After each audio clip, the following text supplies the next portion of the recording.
Britain's news channel.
Good morning to you. It's 6 o'clock on, would you believe, Friday, the 1st of September. Heck, today, crumbling schools. Over 100 school buildings of England have been told to shut because of safety concerns over a certain type of concrete. An inquiry into failings in maternity care at an NHS trust in Nottingham is going to be expanded to include more than 1,700 families. Gareth Southgate has announced his latest England squad for the upcoming Euro 2024 qualifiers with a shock decision to leave out Raheem Sterling. And for the weather, here's Alex. A bit of mist and fog, a few showers, a bit of sunshine. It's a mixed picture today, but the weekend looks dry with some fine, warm sunshine for most of us. More details coming up shortly. Morning to you. I'm Stephen Dixon. And I'm Anne Diamond, and you're watching Breakfast on GB News.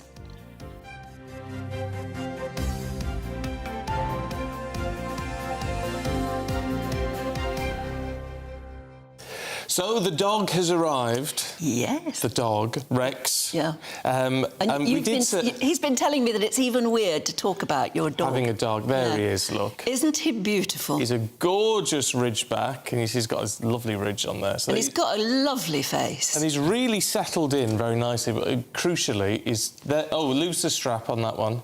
Yeah, and then we'll see the whole picture. Oh, we lost it. We can go back, I don't know. Because him and the cat are... Getting on? I wouldn't say getting on, but no. they're not fighting, they're not arguing, they're just a little bit wary of each other. I've noticed that good, in several of the pictures you've sent me, the cat has seated himself up high on the top of the sofa looking down, or on the sort of table looking down. And cats will tend to do that while they suss things out. Yeah, but it's fun. Timmy had a good sniff of him while he was asleep last night. Oh. So that was quite good. And he's had a bit of a hiss at him and things. How are the nights? It's a bit like talking to a new parent of a baby. Getting through the night, how's it been? I had no idea it was going to be like it is. I feel really sorry for new parents now, in a way that I never did before. First night, terrible. Yeah. Was he just... What was he doing? Just yowling in the crate. Yowling. But actually, after that, the last couple of nights have been fine. And do you have to get up every 2 or 3 hours?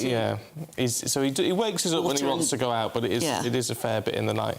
So it's fine. It's all good, but it's exhausting. I'm exhausted. I've come to work for a break. It's a bit like being a new parent of a baby, especially a toddler, because the thing you most treasure is getting through the night straight, and you will do that, won't you? You'll be able to hold it in through the night, and then it's the having to make sure you don't leave any food, for instance, within a certain, you can't get at it. And he's going to grow big fast, isn't he? How heavy is he at the moment? He's 7.1 kilograms at 8.5 weeks. Yeah. Kilogram a week. So they go up a lot. Yeah. He's gonna be a big boy. But it's lovely. I just thought it was hilarious. We got on the second night when he was in his crate and he'd just gone in, was fine, because we've got a crate in the bedroom and a crate downstairs. So that's what we were advised to do. So he'd gone in his crate, he'd gone to sleep. So we were sat in bed talking, whispering. And I said, "Why are we whispering? Why are we whispering?" He's a dog. But you didn't dare wake him up. But he is a baby dog still. He is only tiny. Yeah. But my main concern was will Timmy be okay? And Yeah. Timmy has been absolutely fine with him. Because presumably, while the dog was in the crate at night, Timmy is still on your bed. Timmy's on the So he bed. has pride of place, doesn't he? Yeah, and the dog can't come on the sofa either, so he's sort of sat at the bottom of the sofa. Timmy's on our knees on the sofa. So he's got his special places, which is what he needs. I mean, he's 14, 15. But you are exhausted by the sheer, I don't know, it hits you, doesn't it? You suddenly bring home and you're a family of, well, you are a family of 4 now. Family of 4 now. Yeah. I tell you what, With one very big member, he's going to get bigger and bigger and bigger. Yeah, but they've got such a lovely temperament, though. So it'd be nice when he's bigger. It'll be lovely because it'd be such a big, calm dog. So that'll be lovely. So if you're a new parent watching, and that would be a lot of the reason why you're probably up watching This us hour. at 6 o'clock in the morning. Yeah. If you've got any new parent advice for yes, Stephen? please. Yeah. Whether you're the new parent of a pet or a human being. The advice is probably the same. I tell you what, I can't believe it's the 1st of September. No, it's nearly Christmas. I know. I mean, that's the next thing to look forward to. I hate that. Have you made your Christmas plans yet? We've just organised what we're doing with the family. No, but I've started to think about it. Thinking it's the 1st of September means that you can no longer really hope for any more summer. No, that's You might gone. get what they used to call an warm. Indian summer in September, but hardly ever. And it doesn't look terribly hopeful. So you're really just hunkering on down. And I came out this morning into pouring, pouring rain. Why is it that... Because we both live quite a long way north of London, and then it chucks it down. It was awful on the M1 this morning, probably awful on the M4. It was closed, a lot of it too. And then when you get into London, it just stops. I mean, it's a relief, because I've got a 10-minute walk to get to the office when I park up, but it just stops when you get to London. It's weird. How do you feel on the 1st of September? Is it a good feeling for you, or do you, like me, think, oh... I mean, I know my birthday's in September. It is. And so is my today. sister's birthday, so we got a lot to celebrate. We're also, of course, got the anniversary of the Queen's death. But, a lot happens in September, but it's still the end of summer, and the next big thing to look forward to is Christmas. And, of course, it is when children go back to school. Anyway, but that could prove to be problematic because thousands of pupils in England could be forced to start their term with remote learning once again. Oh dear, that's because over 100 schools, colleges and nurseries were told to shut some buildings with concrete that's prone to collapse until safety work's been done. Yeah, ministers have been urged to provide more clarity on the scale of the problem, and the Welsh Government says it's now going to survey its own schools to see if they're safe. Yeah, nobody seems to really know how big this problem is, but it is big, and it's been there for a long time. And so you might ask, why now? Why didn't they raise this, at the beginning of the summer holidays? Why now? Well, joining us is political commentator John Ashmore. Very good morning to you. Happy 1st of the month. But, parents are looking forward to getting their kids back to school, and suddenly we have this problem. How do you see it at the moment? As I was saying, I'm just thinking, why now? Yeah, I mean, I'm a parent myself, so I can definitely sympathise with how people are feeling this morning. And it's just come at such late notice, as you say. I mean, the overall number of schools affected is not massive. It's about 100 in the whole country. But the thing that concerns me about this is that it might just be the tip of the iceberg, because there's about more than a third of schools in England that are past their designed lifespan. So that's 9,000 schools where they were designed to last a certain amount of time, and they've already passed that. So this issue is about something called reinforced autoclaved aerated concrete, RAAC. It was very commonly used in the sort of end of the 20th century to build lots of different kinds of buildings. And according to the government's own press release, there's a risk of collapse, which is not something parents want to hear about their kids' school buildings so soon before the start of term. As you say, politically speaking, the issue is just it's so late. We're talking about having kids back in online learning like they did during COVID, or just not being able to go to school for another week. It's going to throw people's childcare plans into disarray. It's a really, really poor bit of news from the government. As you say, it's all about the timings. We haven't had any clarity. We're going to talk to the schools minister in this hour to try and get some clarity off him.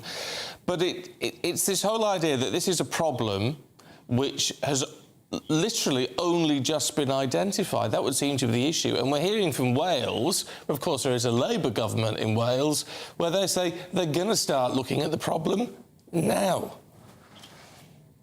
Yeah, it seems bizarre, doesn't it? Because they've known that this material is in schools for decades. I mean, since 1994, people have known that this is a problem. And we had schools close in April and June of this year. So the idea that this is some kind of bolt from the blue simply doesn't pass muster. We've literally had schools close earlier this year with exactly this problem. So I'd be very interested to watch your interview with the minister. I appreciate ministers have an enormous amount on their plate, especially in education. There's tons of things going on all the time. But it just strikes me as bizarre that they haven't managed to get ahead of this problem. And that we're now, 3 days before the start of term? And people are having to scrabble around like this. It just sends a very poor message to parents. And it's going to have an effect on that generation of children again who've already been through enough. I mean, and some parents must be absolutely in despair over the fact that they might have to, as you say, completely reorganise themselves and face sort of lockdown learning again. It's indescribable incompetence for somebody, isn't it? Yeah, I mean, it's hard to know where the sort of the buck stops. I would just say, I mean, it's not an enormous, the scale of this is not enormous. It's not like every kid you know is going to be sitting at home like in COVID doing online learning. It is a small number of schools. That does not take away from the fact that for kids who are in those schools and their parents, it's, as you say, it's going to be awful. Hopefully it will be resolved fairly quickly as well. But, as I said in my first answer, my concern is that this is just the start. It's just the tip of the iceberg. Our school estate in general is in really bad condition. 90%, give or take, of school buildings in England have asbestos in them, which is fine as long as it's not disturbed. But personally, that's not really a risk I'd be particularly wanting to take with my own children. And it's there's a wider problem here with the UK and the way we do infrastructure and building and so on. So much of our kind of public realm is creaking. It's either not even just from the late 20th century, we've got still Victorian infrastructure. If you've ever been on a train north of the Watford Gap, you'll have seen how slow we've been to rebuild or refurbish things. So it's a symptom of a much broader problem, I would say. Why do you think it's been announced in the way it has? Because, as you say, this isn't a new problem. It was 1950s they started putting this stuff in. Presumably there are no schools that are facing imminent collapse because they would have been aware of that a long time ago. Except there was one that did suffer a collapse, wasn't there? Well, there was. And luckily, it was during the holidays. But even so, the fact that they've announced it rather than quietly getting on with it seems that there's something else going on, doesn't it? Or is it just that they're scared of being caught out?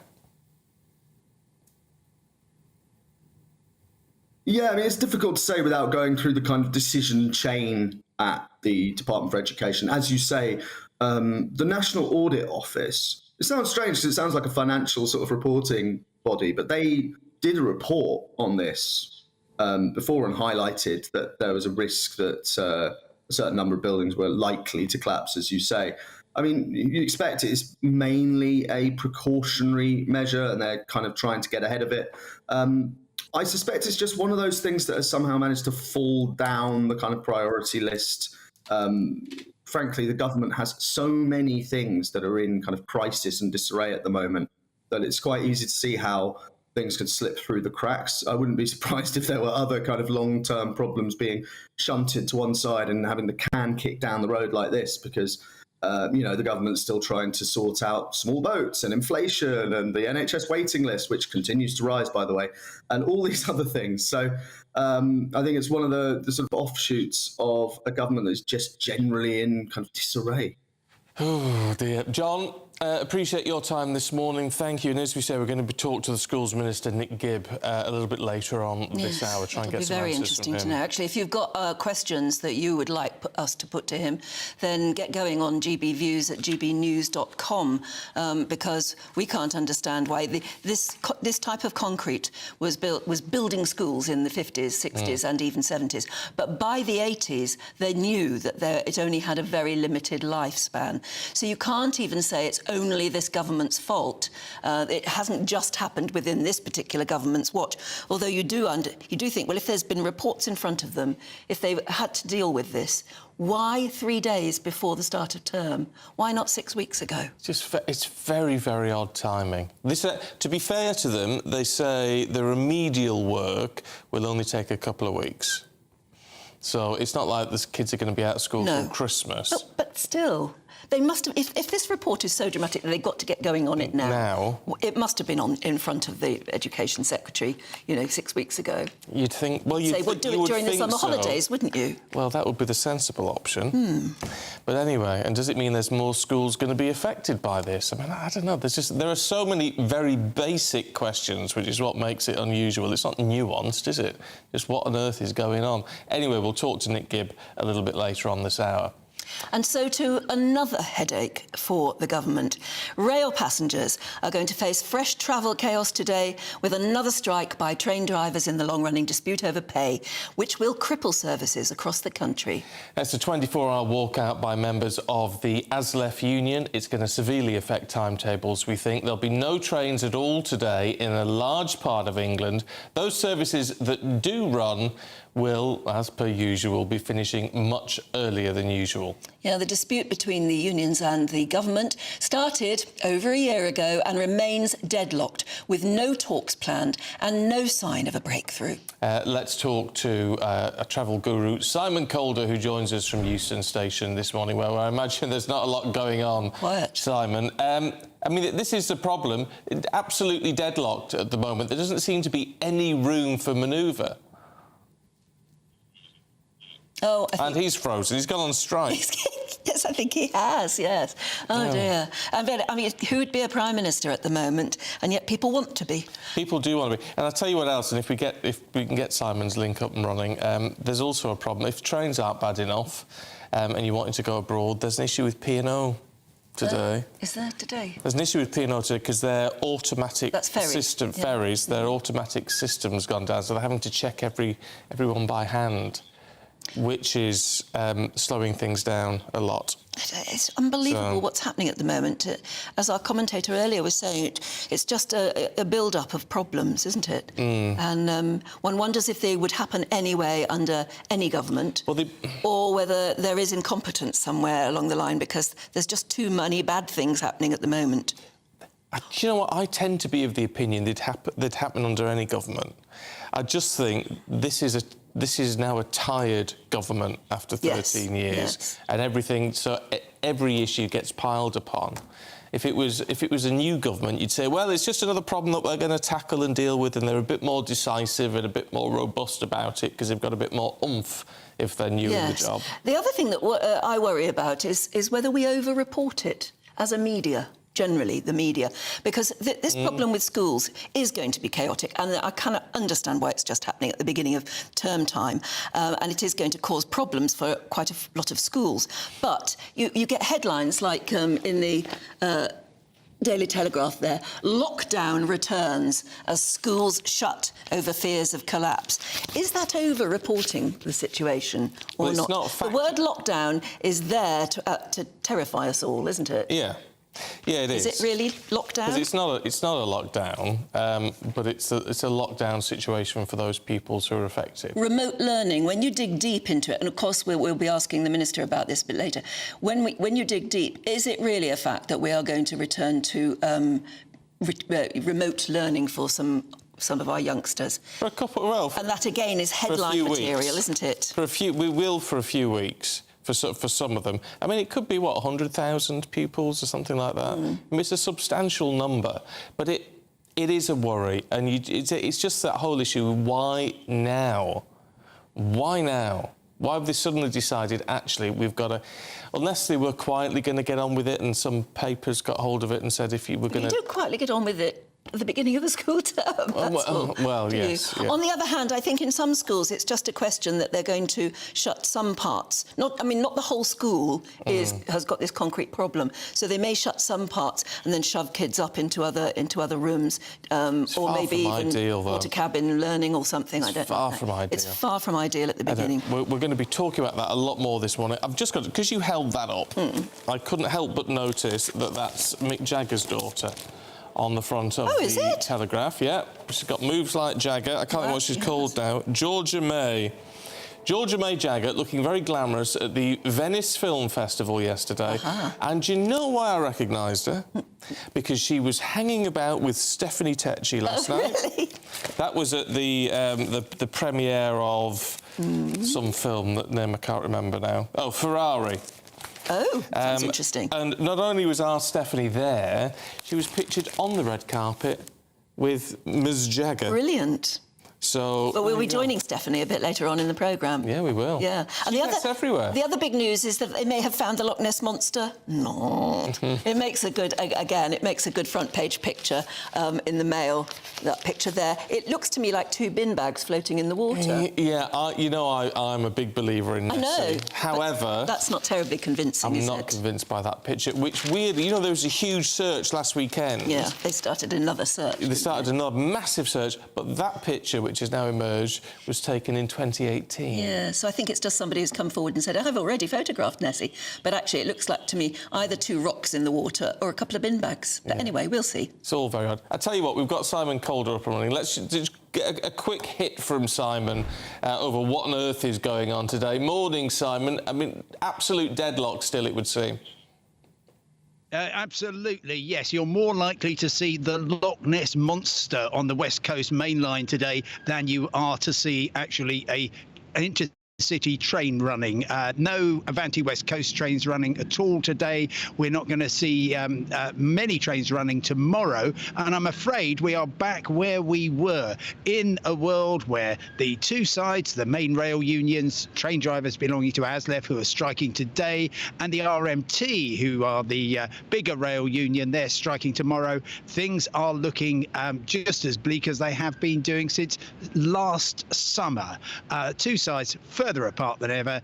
Poor old passenger caught in the middle. And the sort of good news is you can go anywhere you want to from London Euston Station today, as long as it's Watford Junction. Oh, wow. Well, that's quite a... There you go. And meanwhile, if you're wanting to get a ferry over to the continent, Simon, there's a problem with P&O, isn't there?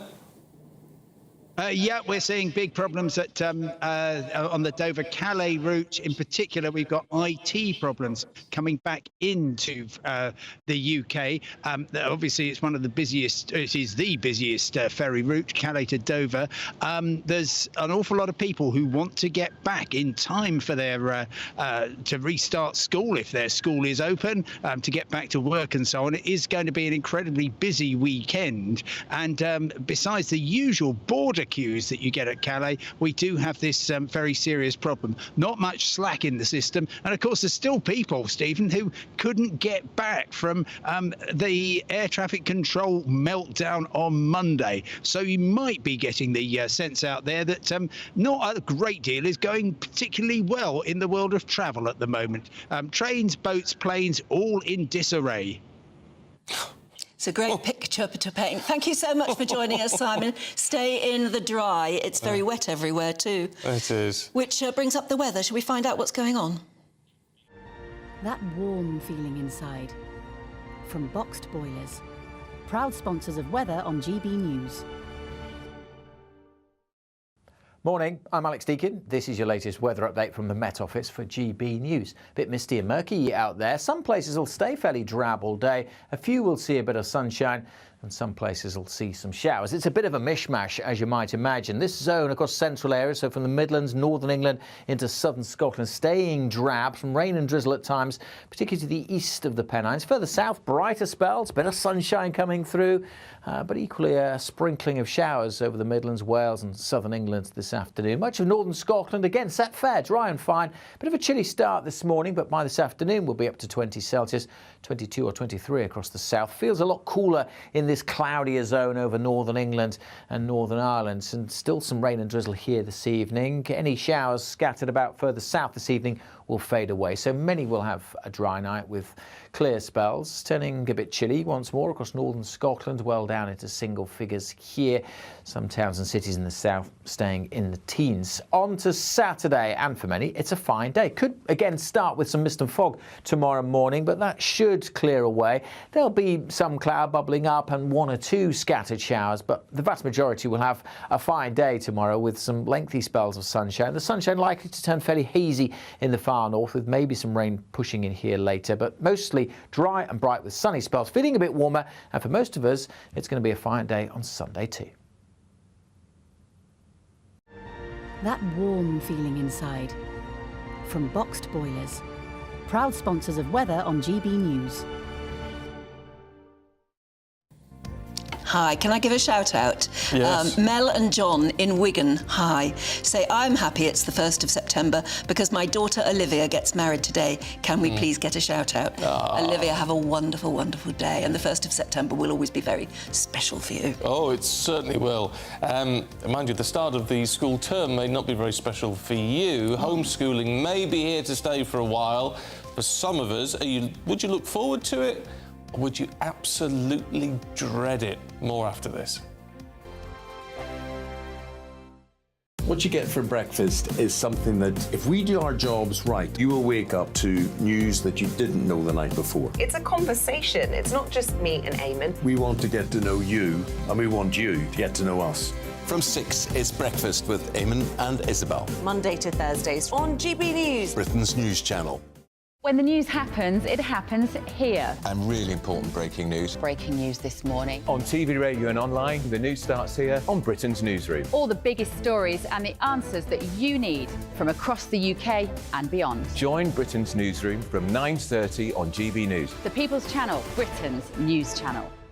Join me, Patrick Christie's Monday to Friday, 3 till 6. We tackle the day's news agenda like you've never seen before. It's high tempo, high octane, the most controversial topics and the best guests. You will not be able to take your eyes and ears off it. I'm not afraid to ask the questions that you really want answered. 3 till 6 p.m, Monday to Friday on GB News, the People's Channel, Britain's news channel. Westminster is going around in ever-decreasing circles, followed by the media. Britain is broken. How on earth did we get into this mess? But more importantly, how do we get out of it? Join me at 7 p.m, Mondays to Thursdays on Farage, here on GB News. We will have open, rational debate. We've got to work out how Britain moves forward from this. Join us here on GB News, the People's Channel. Britain is watching.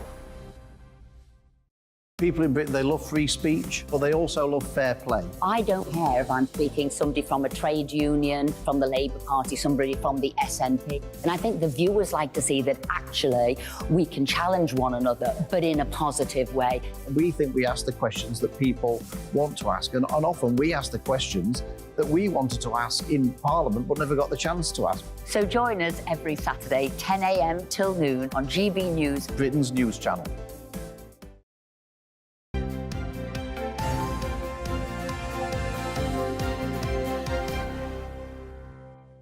6:27, morning to you. This is Breakfast with Stephen and Anne. Now, as many people will have heard us earlier, children are going to have to start their new term learning remotely. Some children, maybe, I have to say, because over 100 school buildings have been forced to shut. Yeah, so we're asking, is studying at home a good idea anyway? Does it actually work? Yes, because some people choose to do that, don't they? Joining us now from Southampton, journalist and author Julie Cook, who can't wait to get her kids back to school, know that feeling, and Joanna Reeves, who's a former teacher who has homeschooled her son. And a very good morning to you both. Good morning. Right, let's ask first then. It's Julie, isn't it? You can't wait to get your kids back to school? I can't wait. No, I love them dearly and love spending time with them. I've had a great summer with them, but you know, the time has come for them to go back. I'm not a teacher. I really admire teachers and think they're fantastic, but I could never do the job they do. And kids need stimulation, and they need their friends, and they need structure, and they need all the rest of it. And that's something that most parents, if we're honest, can't really provide. I mean, there's a real concern, Joanne, isn't there, for those people affected by what is happening with school buildings at the moment, that if, you know, the idea of having to homeschool, which they may have to do, I mean, very few people are really properly equipped to do it, are they? Well, I think it's quite a different thing when it gets forced upon you. When you homeschool as a choice, sometimes a choice actually is a necessity. I think the position that these poor parents are in, it must be horrific, suddenly discovering that their children are not actually going to be where they thought they were going to be on Monday morning. However, homeschooling sometimes is a choice that's a necessity. School's not the right place for every child. And I think that allowing parents the choice and the right to be able to do it is a really important freedom. But don't you have to be incredibly well organised to homeschool your children? Incredibly so. I can't even imagine how you do it.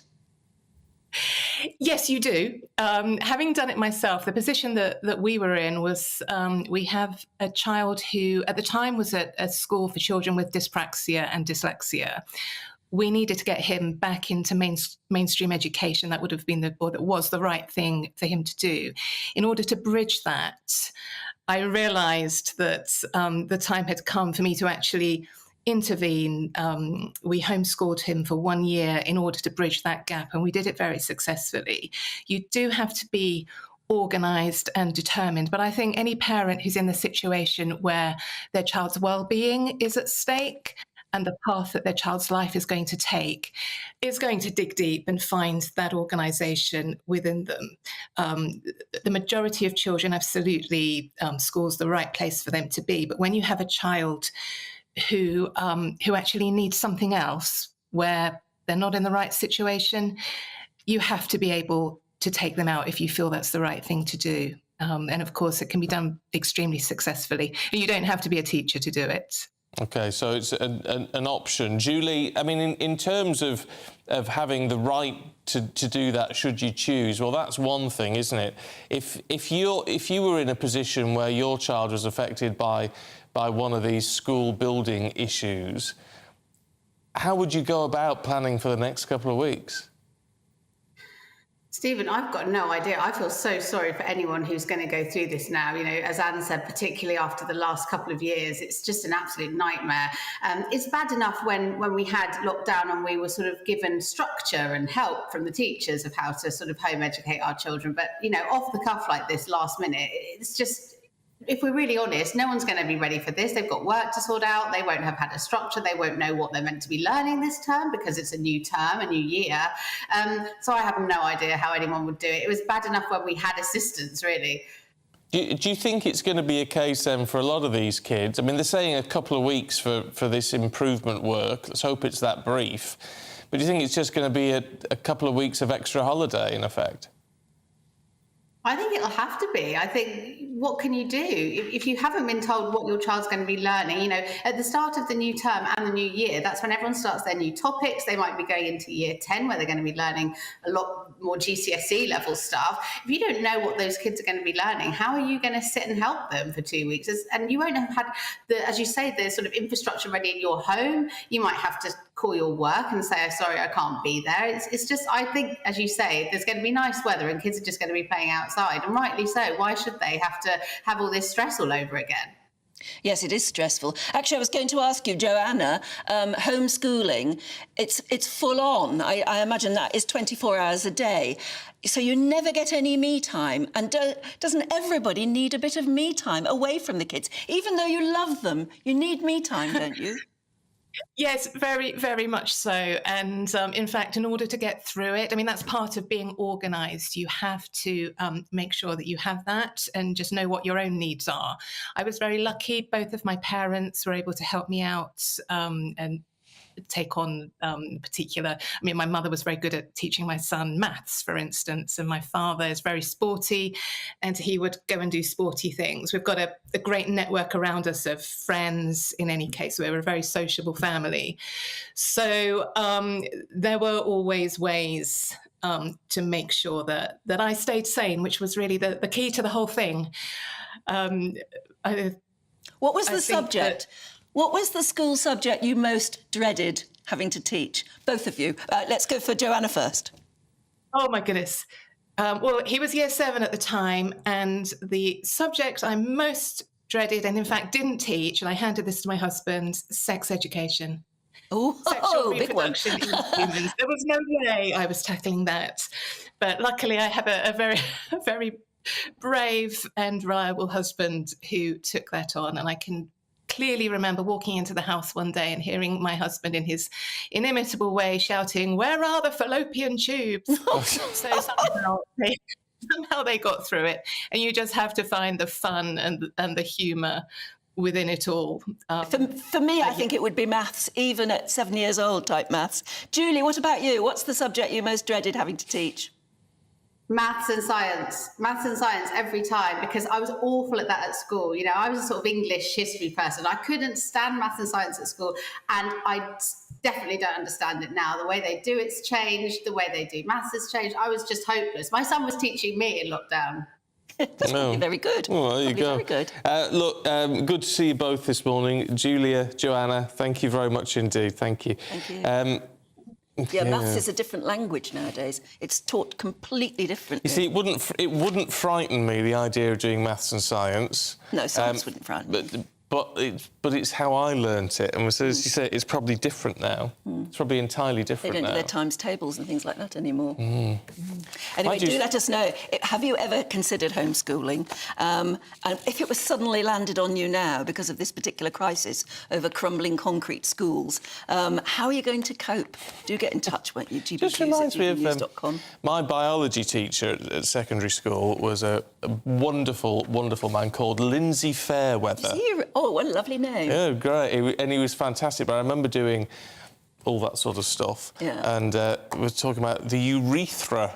Yes. And he said, it sounds like a singer, doesn't it? Urethra Urethra Franklin. And then he said, what else are we going to have next? A pop star called Scrotum Jones. It's a good name, but for a band, maybe. Scrotum Jones. Yeah. There you go. Yeah. So that, isn't it funny? I mean, what was that, 14 or whatever, and that's stuck with me ever since. Stephen is a new parent of a beautiful, beautiful dog puppy. Actually called Rex now, isn't he? Rex. He's a Rhodesian Ridgeback. I wonder if he's watching.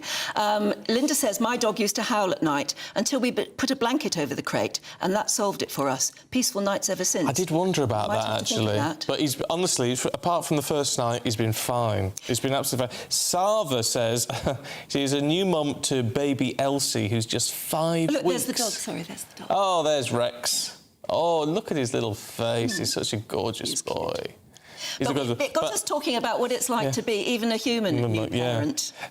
So anyway, Sava says, I can only recommend investing in the strongest coffee pods for your machine. I've been eagerly awaiting the start of the breakfast show since 4 a.m. and strong coffee is a must. Oh, Sava. You see, I can moan all I like about this. I know it's nothing to a baby. Julian in Coventry says, your dog looks absolutely gorgeous, Stephen. His colour reminds me of ours, Staffordshire Maxwell, when he was a puppy. We've been told he's officially Red Wheaton.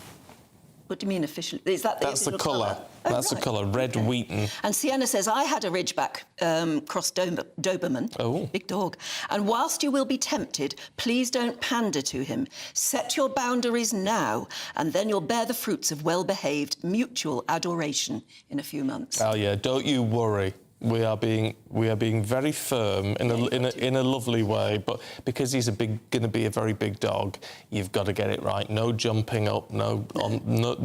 Everyone says, "Oh, be on your bed." No, absolutely, you've just got to stop that from day one. Try saying no to a 6-foot dog.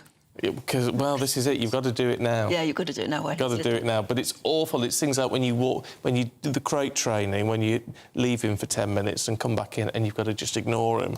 Yeah. It's horrible. You have to do that with Hate babies it. too sometimes, don't you? I suppose you do. Yeah, you do. Otherwise, they'll just wind you around their little finger. Yes. They often do. 6:37. Shall we take a quick break? Be back with you in a moment with the headlines. The Live Desk with me, Mark Longhurst. And me, Pip Thompson. It's here Monday to Friday on GB News. From midday, we'll bring you the news as it breaks, whenever it's happening and wherever it's happening, from across the UK and around the world. Refreshing, feisty, but with a bit of fun too. If it matters to you, we'll have it covered on TV, radio and online. Join the Live Desk on GB News, the People's Channel, Britain's news channel. So Jubes and Kerr, we tackle the issues of the day with real, robust debate, both sides of the fence, battling it out with me in the middle with my forthright opinions and views. And often really interesting things happen because you start with a position and then by the end of the debate you find actually, well, I might not have thought about that one. What we need in this country is 2 new political parties. You should maybe think about doing a 2024 calendar. I'm Michelle Dewberry and I'm keeping you company right through until 7 o'clock this evening. GB News, the People's Channel, Britain's watching. Monday to Thursday, 9 p.m. till 11 p.m. Join me, Dan Wootton, for 2 hours packed full of unfiltered opinions, unique takes and fiery debates. I guarantee you blockbuster guests and exclusive reporting with no spin, no bias, no censorship. I think there is a culture of collusion, quite frankly. And no reason to go to bed. That's Dan Wootton tonight on TV, radio and online. Monday to Thursday from 9 p.m. till 11 p.m. only on GB News, Britain's news channel. In a world of dull and predictable radio and TV shows. Oh, hi. On Mark Dolan tonight, we've got big guests. We drill into the big stories of the day. The show adds up to a brilliant listening and viewing experience. Mark Dolan Tonight is the most entertaining current affairs show ever, and that's a fact. That's Mark Dolan Tonight, Friday, Saturday and Sunday from 9. Only on GB News, Britain's news channel.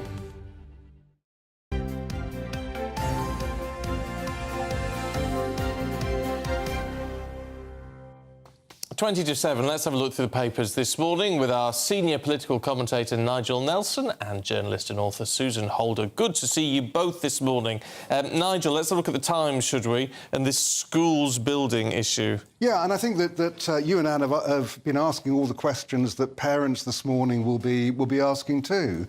I mean, the bad boy in this is something with a snappy title of reinforced autoclaved aerated concrete.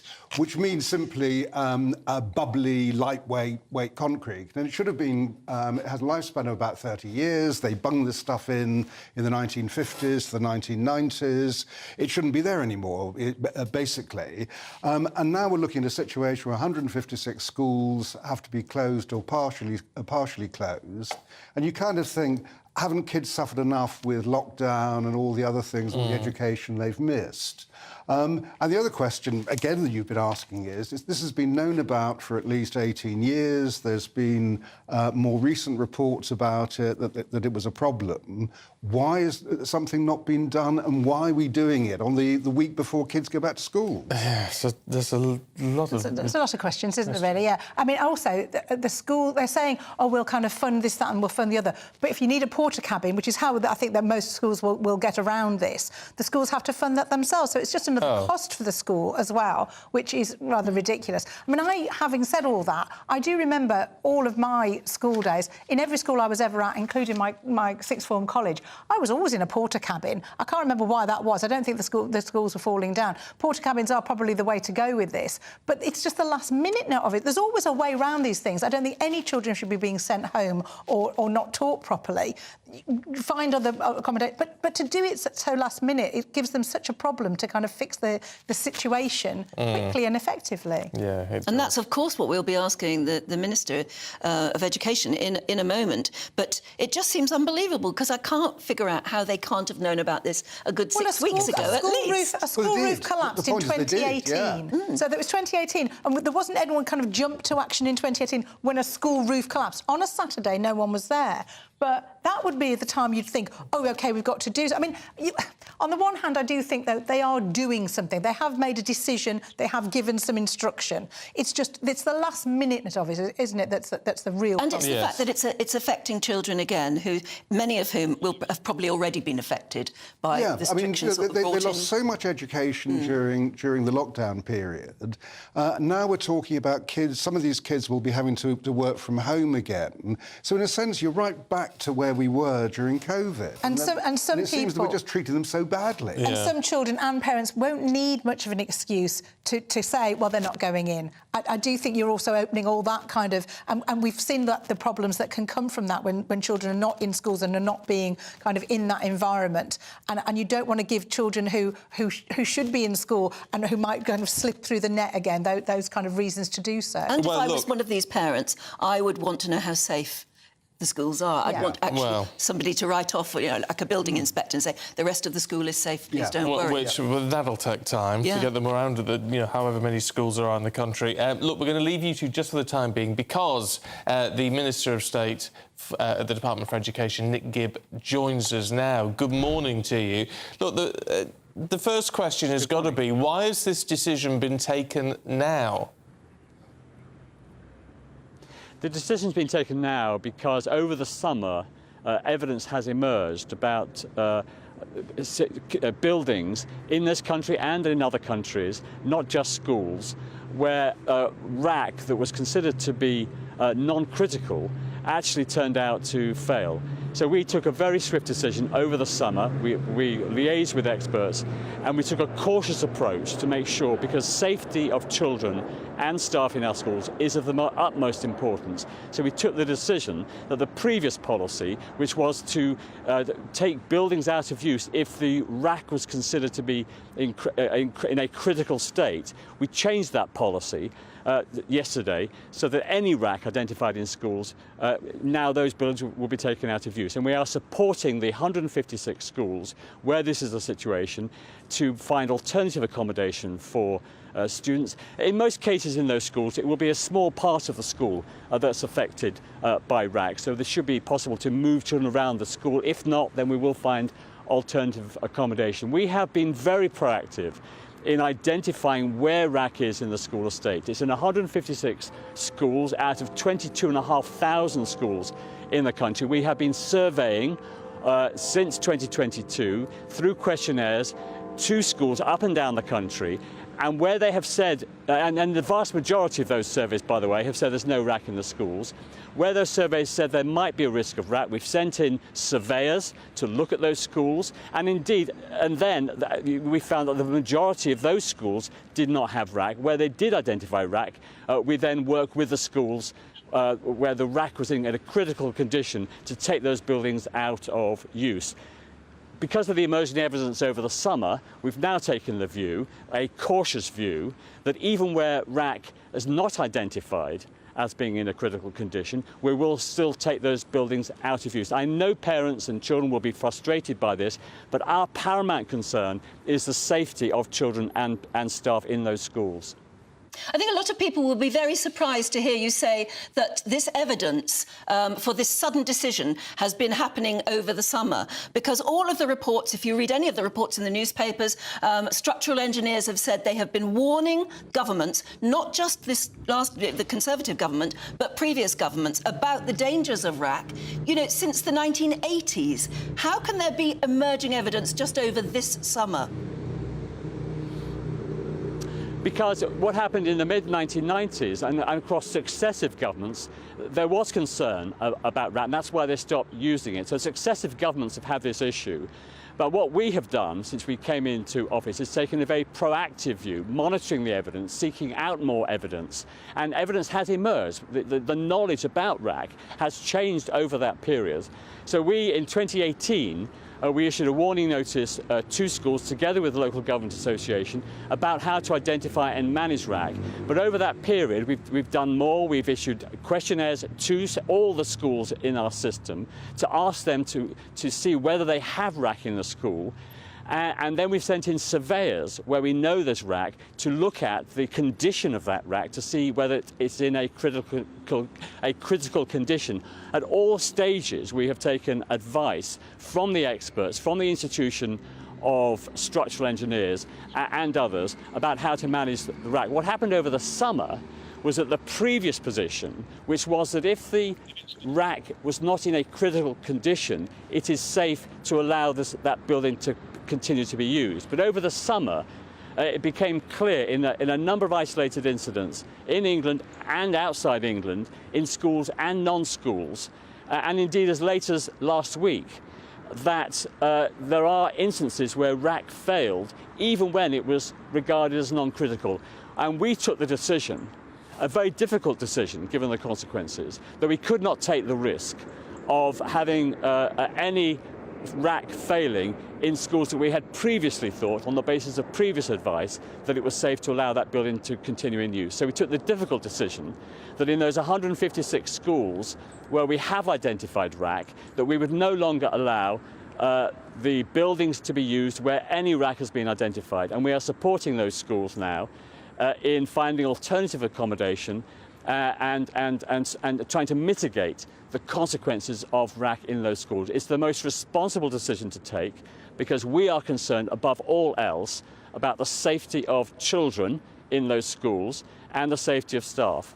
But as you keep saying that this problem was identified during the summer, I mean, do you wish now, as you talked to us this morning, that the decision to work on all rack had been taken several weeks ago? Could it have been taken several weeks ago? Okay, it could not have been taken several weeks ago. We took the decision as soon as the evidence emerged. We were proactively seeking that evidence. Unlike any other governments around the world, we take this issue very seriously. And as that evidence emerged, we discussed it with experts. We worked out what the consequences would be for schools. This happened in the summer. It could have happened in the coming November. It could have happened during term time. It just so happened that it happened over this summer. We were very proactive throughout that period to making sure that we were taking the right decision. It was not an easy decision to take because of the consequences, but I think it is the right decision to put safety first, to look at that evidence, and because this government has taken proactive action in terms of identifying in the school estate of 22,000 schools precisely where the rack is, it meant that we could take that decision, and we knew where the schools were where rack had been identified because of the survey work that we've been doing since 2022. You may say that you've been very proactive just now over this rack, but people have been moaning and warning governments about the state of our crumbling schools for years. You must agree with that. I've done so many interviews with people who are worried about schools falling to bits, whether it's rack or not. Shouldn't something have been done about the state of our school buildings years ago? And we are doing. We're spending £15 billion since 2015 on maintaining and improving the school estate. We have a school rebuilding programme of 500 schools, 400 of which are being rebuilt or planned to be rebuilt right now, some of which, by the way, are schools that we know have rack. And we know they have rack because of the work we have been doing since 2022 to identify where rack is in the school estate. So we do take these issues seriously. We are putting large amounts of capital into the school estate to improve the condition. And by the way, rack applies only in the period between the 1950s and the 1990s. So schools built or extended before that period or afterwards, which is about half the school estate, will not even need to consider whether they have rack. The issue is any extensions or schools built in that period, and that's where we've been focusing our surveys and evidence gathering since 2022, so we know where rack is in the school estate, and it's in 156 schools. There may be more after that as these questionnaires continue to be surveyed, and we continue to do more surveying work. But we now know where rack is in the 156 schools, and that's the action we're taking now. So does that mean that the Education Secretary, Gillian Keegan, is wrong because she said, if you don't hear about your school, don't worry.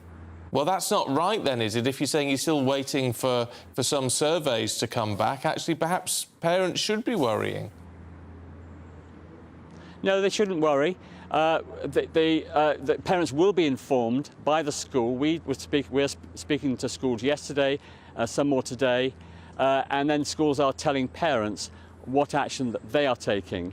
We have been assiduous and proactive in identifying where RAC is in the school estate. We have sent questionnaires in 2022 via what's called the responsible bodies to all schools. We've had the vast majority of those schools now have responded, and the vast majority of those surveys show that there is no RAC, and where RAC is suspected, we send in surveyors, and they then find that the majority of those schools where they thought there was RAC, there isn't RAC, and then we've identified where RAC was in a critical condition and action was taken. We have taken action in 52 schools where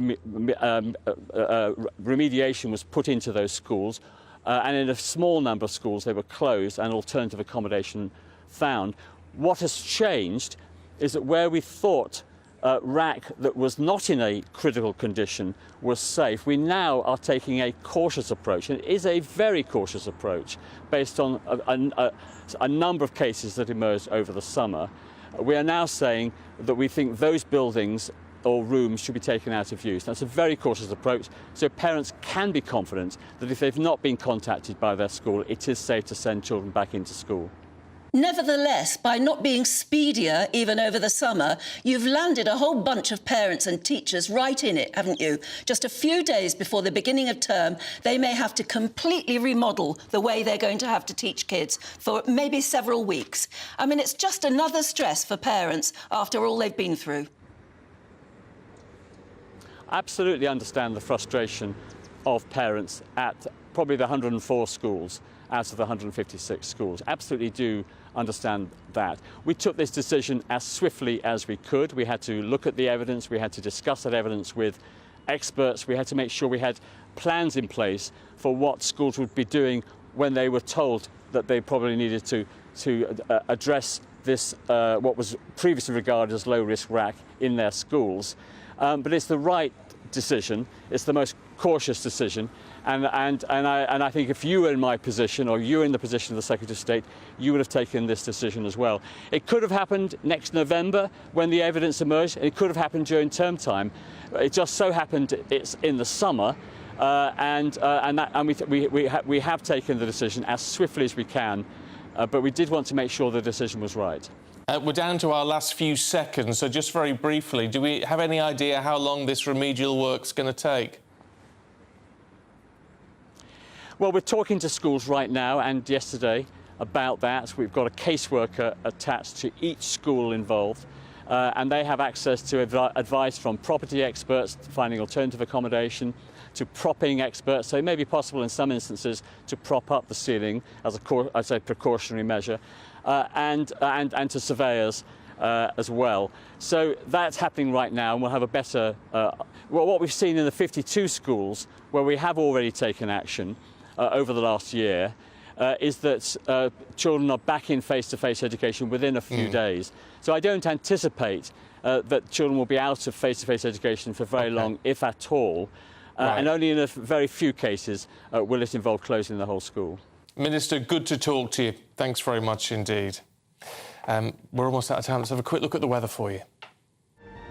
The temperature's rising. Boxed Solar, proud sponsors of weather on GB News.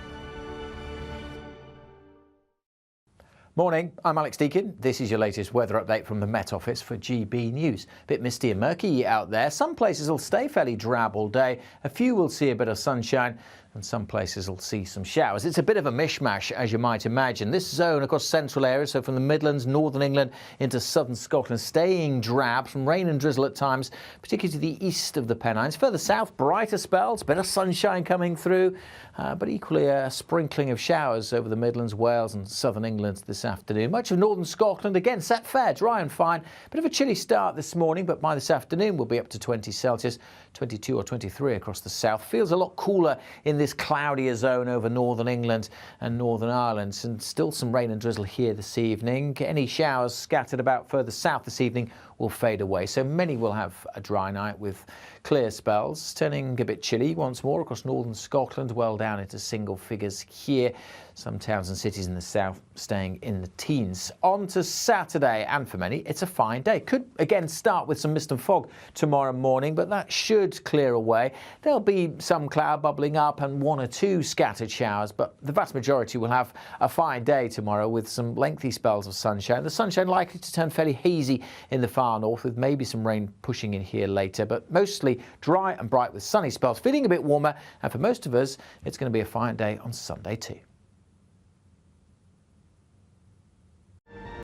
Monday to Thursday nights on GB News. At 6, it's Dubes & Co. 7 o'clock, Farage. At 8, join Jacob Rees-Mogg. And at 9, Dan Wootton Tonight, followed by Headliners. On TV, radio and online. This is GB News. Now then, Lee Anderson here. Join me on GB News on my show, The Real World, every Friday at 7 p.m. I'm not eating bloody cat. Are you Delicious. mental? Open your mouth. OK, here comes a train. Reminds me of the scene in Singing in the Rain. Adam, is that a good one? Whoa! Join me at 7 on GB News, Britain's news channel. Join us every night on GB News at 11 p.m. for Headliners, which is 3 top comedians going through the next day's news stories, which is exactly what you need, because when the establishment has gone crazy, you need some craziness to make sense of it. So join us 11 p.m. every night on GB News, the People's Channel, Britain's news channel. I joined GB News because I was sick and tired of not hearing my views being represented, not just mine, but so many people that I knew and spoke to. I just couldn't get my voice out there. I couldn't say anything, I couldn't do anything. Whatever the narrative was, I kind of had to follow it. GB News is there to provide a voice for those who have been ignored by the establishment media. We think different things, we've got a different style. GB News is here to be optimistic and positive about the future. It's real kind of dynamic and flowing, with the audience very much at the heart of it, like a big family. Here at GB News, we talk about the things that matter to you. Hearing the voices from right across our towns and cities, especially our towns. All sides of the argument represented with a heavy dose of opinion. We're on a mission here to make a difference. And the GB News family really is here for you, and whatever time of day you can watch or listen. Britain's watching. Britain's watching. We're proud to be GB News, The People's Channel, Britain's news channel.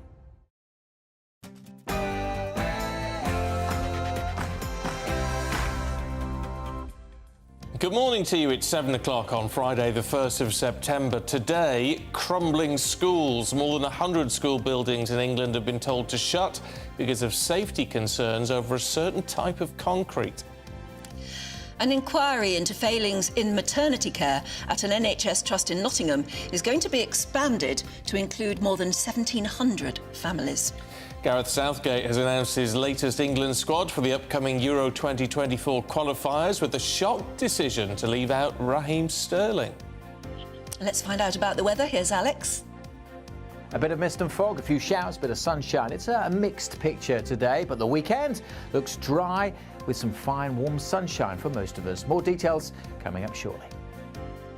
Morning, I'm Stephen Dixon. And I'm Anne Diamond, and this is Breakfast on GB News.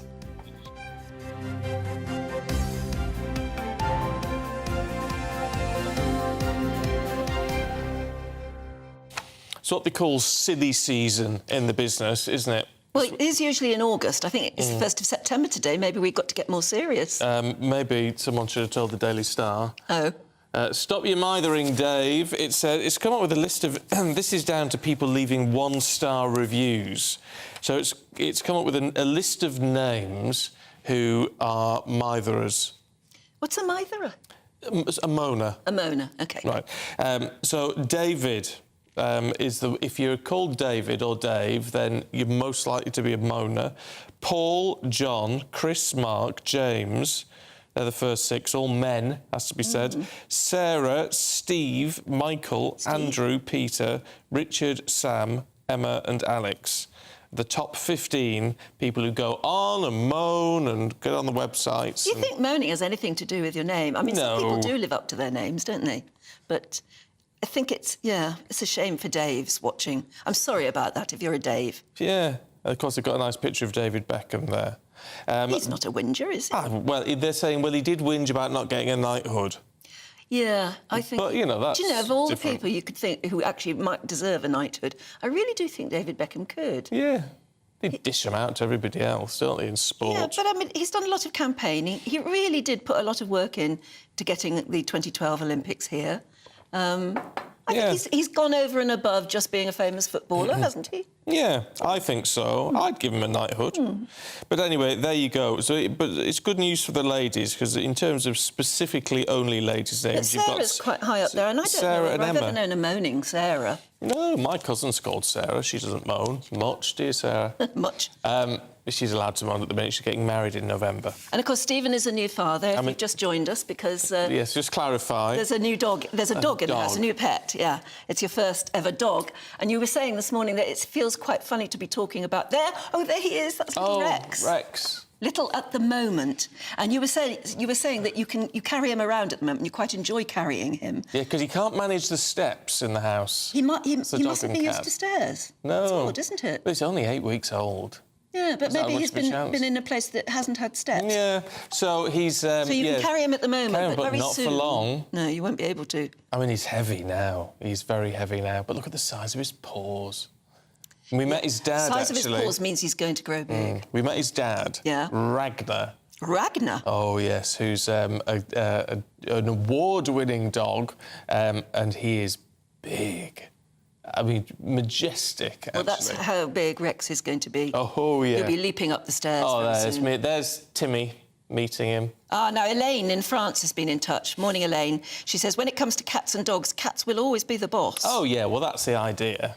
And it's why you need to introduce them now where Rex is still comparatively small. And advice to a new parent, Di in Gloucester says, my tips, lots of socialisation and lots of cardboard to chew. Yeah. Is he chewing anything at the moment? Well, we've got him some chew toys to try and save the furniture, so he's doing that. He does like a shoe.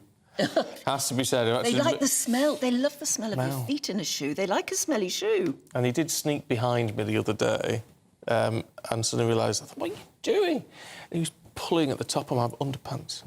He likes the smell. And it was like, get off. They do them. If I'm on the sofa at home, or any of my boys come to visit, and Ellie goes for their feet straight away. Yeah. Fascinated by their feet. Disgusting. I know, but you know, to a dog, the nose is your eyes. That's yeah, I suppose. Best sense anything. So you say, get off my feet, but actually, it's a shame because they're only looking and finding out, and that's how dogs do it. He's a bit nibbling. Well, he's teething at the minute, so he's sort of a bit bitey. Not nasty bitey, just nibbling away. Trying. If you've got any good new parenting tips for Stephen, then keep them coming. gbviews@gbnews.com. Now, if you've got any tips on how to homeschool, then they may be welcome as well this morning, because thousands of pupils in England could be forced to start their term with remote learning once again. And that's because over 100 schools, colleges and nurseries might have been told to shut some of their buildings, at least, with concrete that's prone to collapse until safety work's been done. Well, ministers have been urged to provide more clarity on the scale of the problem, and the Welsh Government says it's also now going to survey its own schools. They haven't even started on this yet, to see if they're safe. Well, a little while ago we spoke to the Minister of State at the Department of Education, Nick Gibb, about this. The decision's been taken now because over the summer evidence has emerged about buildings in this country and in other countries, not just schools, where RAC that was considered to be non-critical actually turned out to fail. So we took a very swift decision over the summer. We liaised with experts and we took a cautious approach to make sure, because safety of children and staff in our schools is of the utmost importance. So we took the decision that the previous policy, which was to take buildings out of use if the RAC was considered to be in a critical state, we changed that policy yesterday, so that any rack identified in schools, now those buildings will be taken out of use. And we are supporting the 156 schools where this is the situation to find alternative accommodation for students. In most cases in those schools, it will be a small part of the school that's affected by RAC, so this should be possible to move children around the school. If not, then we will find alternative accommodation. We have been very proactive in identifying where RAC is in the school estate. It's in 156 schools out of 22,500 schools in the country. We have been surveying since 2022 through questionnaires to schools up and down the country, and where they have said, and the vast majority of those surveys, by the way, have said there's no RAC in the schools. Where those surveys said there might be a risk of RAC, we've sent in surveyors to look at those schools, and indeed, and then we found that the majority of those schools did not have RAC. Where they did identify RAC, we then work with the schools where the RAC was in a critical condition to take those buildings out of use. Because of the emerging evidence over the summer, we've now taken the view, a cautious view, that even where RAC is not identified as being in a critical condition, we will still take those buildings out of use. I know parents and children will be frustrated by this, but our paramount concern is the safety of children and staff in those schools. I think a lot of people will be very surprised to hear you say that this evidence for this sudden decision has been happening over the summer, because all of the reports, if you read any of the reports in the newspapers, structural engineers have said they have been warning governments, not just the Conservative government, but previous governments, about the dangers of RAC, you know, since the 1980s. How can there be emerging evidence just over this summer? Because what happened in the mid-1990s and across successive governments, there was concern about RAC, and that's why they stopped using it. So successive governments have had this issue.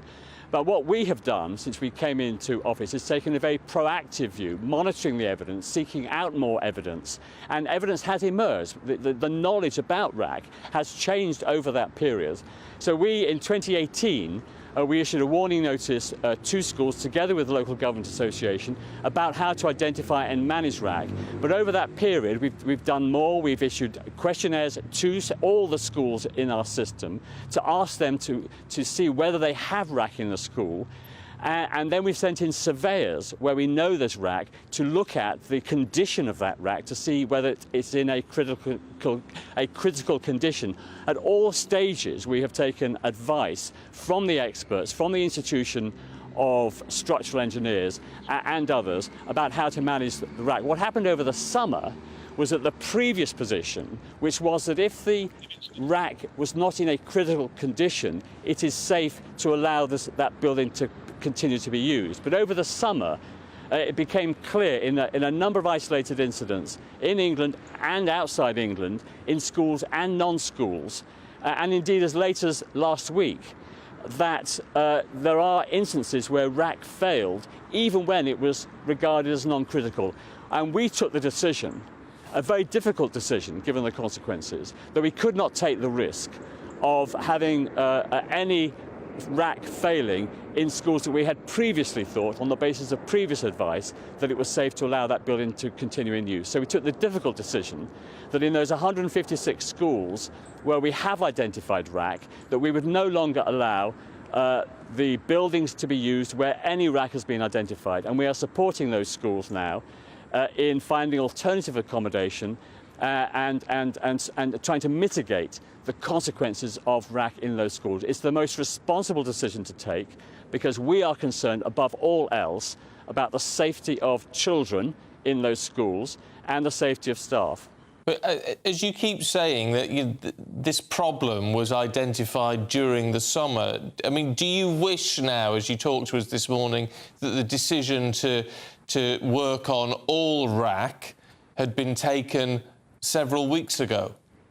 Could it have been taken several weeks ago? Okay, it could not have been taken several weeks ago. We took the decision as soon as the evidence emerged. We were proactively seeking that evidence. Unlike any other governments around the world, we take this issue very seriously.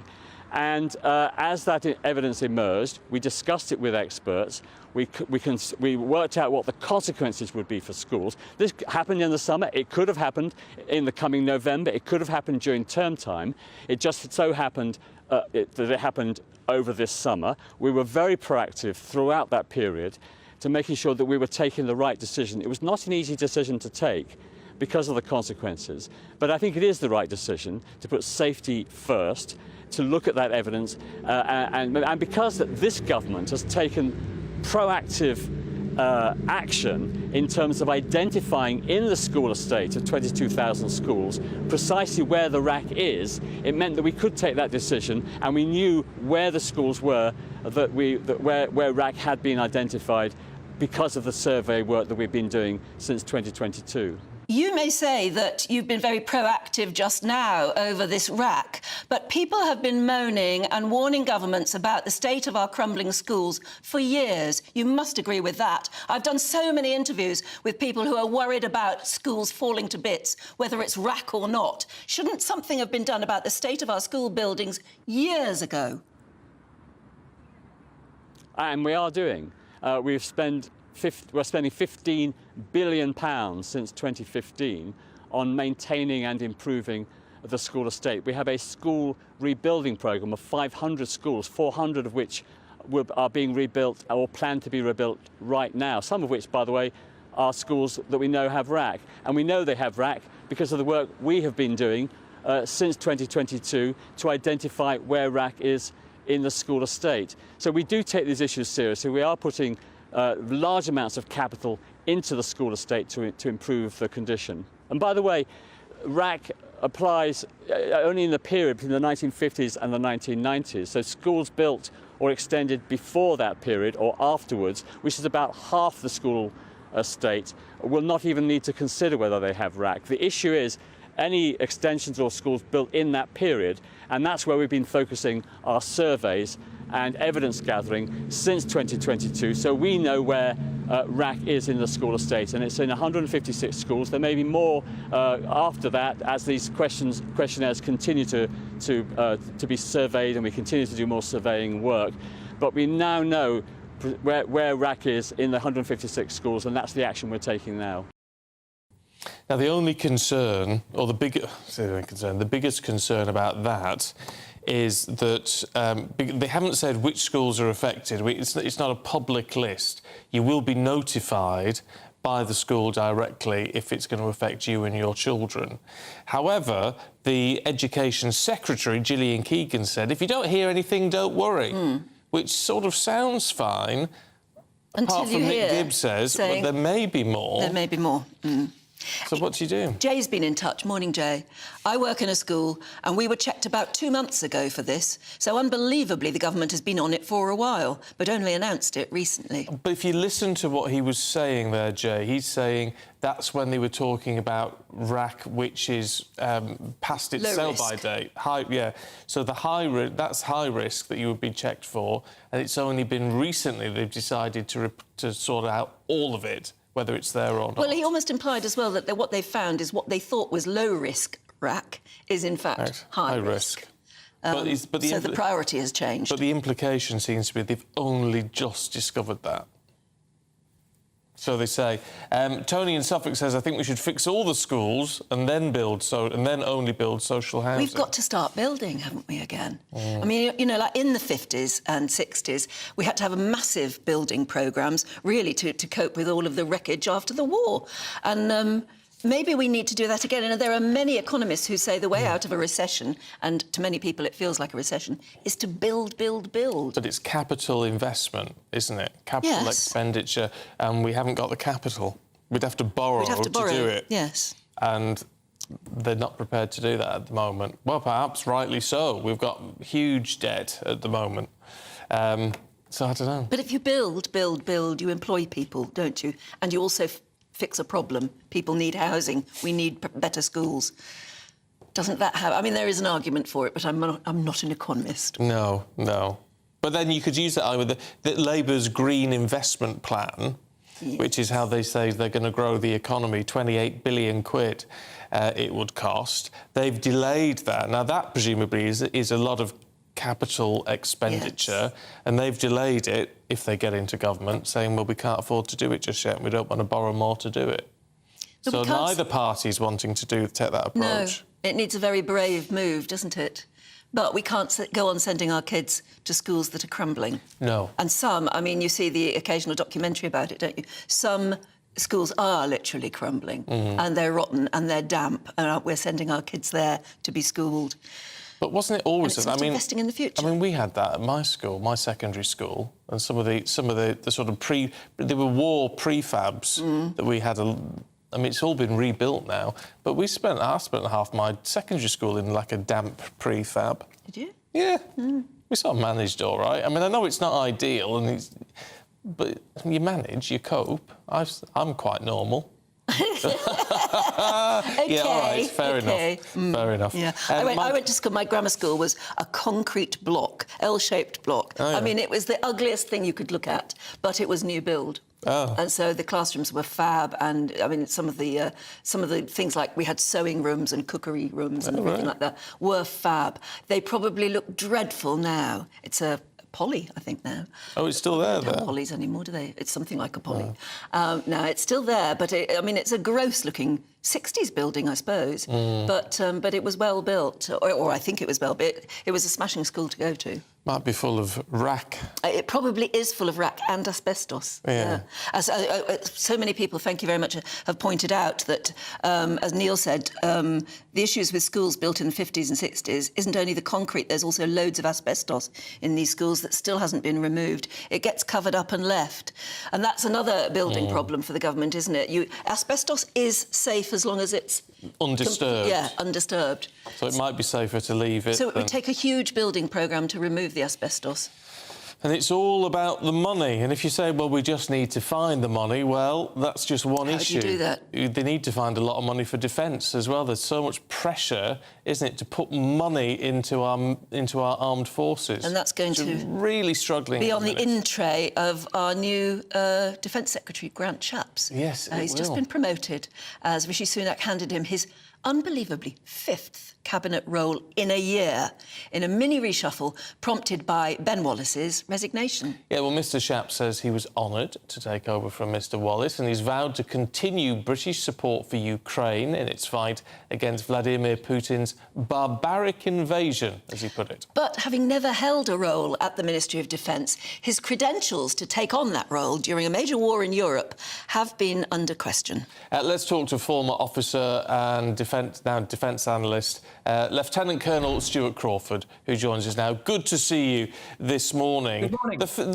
Look, I mean, this is a difficult time, obviously, for a whole host of reasons, but the fact he doesn't have a military background or a history in the MOD shouldn't be a problem, should it? No, I don't think really it is a problem. I mean, ideally, a little bit of military experience would help, if only just to be familiar with the landscape in which he's now going to have to operate. And indeed, that's what Ben Wallace had with his service in the Scots Guards, albeit at junior rank, but at least he understood some of the ways that things worked. But it's the norm for government ministers not to have personal experience of the portfolios they pick up. And so in terms of being the Defence Secretary, I don't think it's going to be a major problem. Ben Wallace, however, was known to be banging the drum for more money for defence. This appointment of Grant Shapps being a Rishi Sunak friend, I think. Does that suggest he won't be doing that? And so the military can't expect any more money out of government for the next year or so? There are two sides to this. I think that in the previous times, Grant Shapps used to be very much an advocate of defence spending in the UK going up from where it is at the moment to 3% of GDP, which I think would be ideal. But he is, of course, primarily a Sunak loyalist. And as such, he's unlikely to rock the boat. So to a certain extent, he's caught between a rock and a hard place. He's there as a placeman because we have a general election coming up next month. And who knows, well, I think we all know what's going to happen then. So his tenure as Defence Secretary may be short. But on the other hand, he's got to bang the drum for the boys and girls of our armed forces to make sure they're properly equipped and properly resourced, which by any measure they're not at the moment.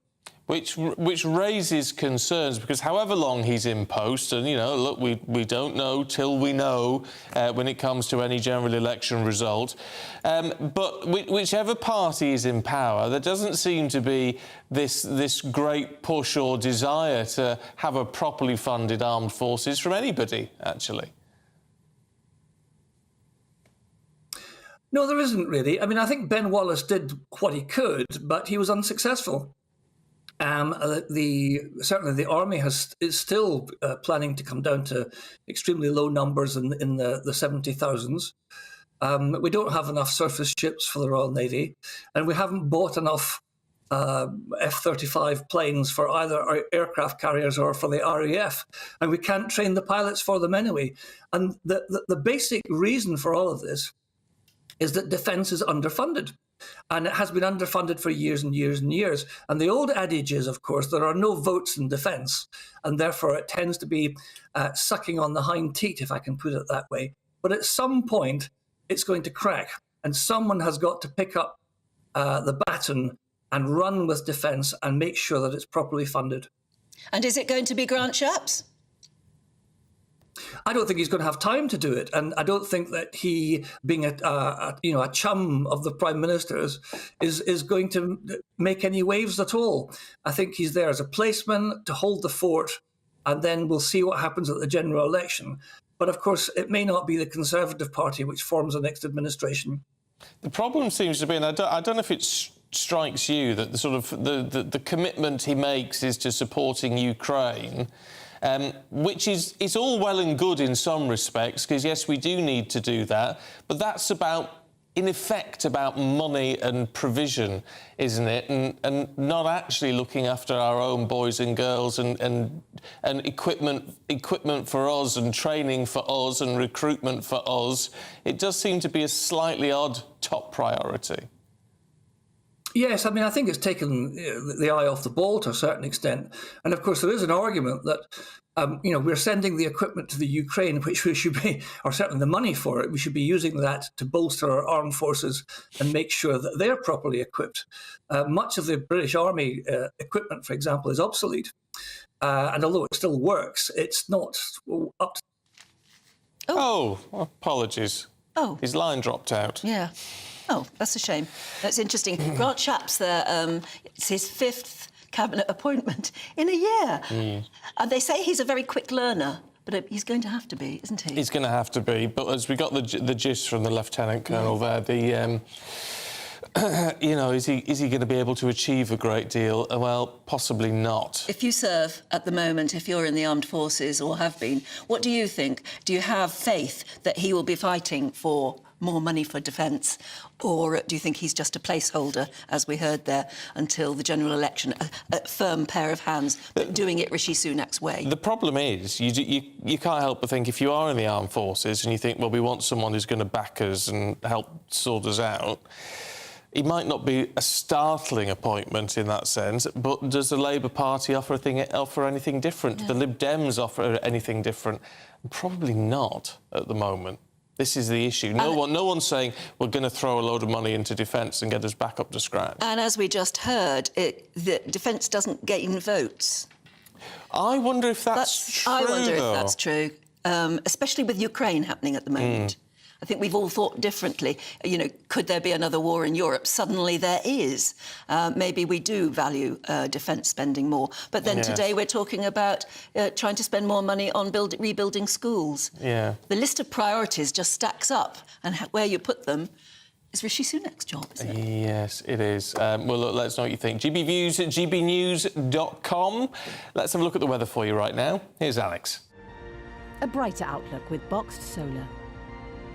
Proud sponsors of weather on GB News. Morning, I'm Alex Deakin. This is your latest weather update from the Met Office for GB News. Bit misty and murky out there. Some places will stay fairly drab all day. A few will see a bit of sunshine. and some places will see some showers. It's a bit of a mishmash, as you might imagine. This zone across central areas, so from the Midlands, northern England into southern Scotland, staying drab, some rain and drizzle at times, particularly to the east of the Pennines. Further south, brighter spells, a bit of sunshine coming through, but equally a sprinkling of showers over the Midlands, Wales and southern England this afternoon. Much of northern Scotland, again, set fair, dry and fine. Bit of a chilly start this morning, but by this afternoon we'll be up to 20 Celsius, 22 or 23 across the south. Feels a lot cooler in this cloudier zone over northern England and Northern Ireland, and still some rain and drizzle here this evening. Any showers scattered about further south this evening will fade away, so many will have a dry night with clear spells, turning a bit chilly once more across northern Scotland, well down into single figures here. Some towns and cities in the south staying in the teens. On to Saturday, and for many, it's a fine day. Could again start with some mist and fog tomorrow morning, but that should clear away. There'll be some cloud bubbling up and one or two scattered showers, but the vast majority will have a fine day tomorrow with some lengthy spells of sunshine. The sunshine likely to turn fairly hazy in the far north, with maybe some rain pushing in here later, but mostly dry and bright with sunny spells, feeling a bit warmer, and for most of us, it's going to be a fine day on Sunday too. A brighter outlook with Boxed Solar. Proud sponsors of weather on GB News. Lots of showbiz heading away in just a moment with our Steph, who is this morning live in Venice. Find out why in just a moment. What you get for breakfast is something that, if we do our jobs right, you will wake up to news that you didn't know the night before. It's a conversation. It's not just me and Eamon. We want to get to know you, and we want you to get to know us. From 6, it's Breakfast with Eamon and Isabel. Monday to Thursdays on GB News, Britain's news channel. Westminster is going around in ever-decreasing circles, followed by the media. Britain is broken. How on earth did we get into this mess? But more importantly, how do we get out of it? Join me at 7 p.m, Mondays to Thursdays on Farage, here on GB News. We will have open, rational debate. We've got to work out how Britain moves forward from this. Join us here on GB News, the People's Channel. Britain is watching. When the news happens, it happens here. And really important breaking news. Breaking news this morning. On TV, radio and online, the news starts here on Britain's Newsroom. All the biggest stories and the answers that you need from across the UK and beyond. Join Britain's Newsroom from 9:30 on GB News. The People's Channel, Britain's news channel. Join me, Patrick Christie's, Monday to Friday, 3 till 6. We tackle the day's news agenda like you've never seen before. It's high tempo, high octane, the most controversial topics and the best guests. You will not be able to take your eyes and ears off it. I'm not afraid to ask the questions that you really want answered. 3 till 6 p.m, Monday to Friday on GB News, the People's Channel, Britain's news channel. People in Britain, they love free speech, but they also love fair play. I don't care if I'm speaking somebody from a trade union, from the Labour Party, somebody from the SNP. And I think the viewers like to see that actually we can challenge one another, but in a positive way. We think we ask the questions that people want to ask, and often we ask the questions that we wanted to ask in Parliament but never got the chance to ask. So join us every Saturday, 10 a.m. till noon on GB News, Britain's news channel. Hi, I'm Dan Wootton. You can watch me live on GB News Monday to Thursday from 9 p.m. And did you know that you can also watch and listen live on our website, gbnews.com. You'll always be up to date on the latest breaking news, as well as enjoying the best stories, opinions and shows. You can even join the debate under our live player as you're watching. So head straight to gbnews.com on TV, radio and online. GB News, Britain's news channel. It's all about family, being in people's living rooms, all the interaction and getting to know who our viewers and listeners are. When I was young, my dad used to say, Nana, stop arguing. I wanted an outlet that would enable me to give my opinion. People are going through a really hard time right now, and I know that you don't feel like you're being listened to by the establishment. I came to GB News because it's the People's Channel, and I want the audience to have their say on the events of the day. We're dynamic. We do something different. Democracy shows that the wisdom of the nation is in its people. I get to travel to find out what the story is from a personal perspective. The British people aren't fools. We know when we're not being told the full story. We've got to work out how Britain moves forward from this. It's the best country in the world. The establishment had their chance. Now we're here to represent your views. Britain's watching. Britain's watching. Britain's watching. We're proud to be GB News. The People's Channel. Britain's news channel.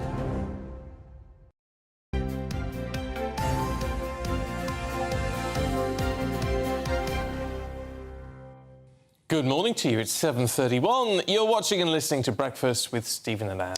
Now, where's Stephanie Tecci? Because we want to talk about all the showbiz news. Where is she? Well, Venice. But why? We'll find out. Stephanie, you're on camera, dear.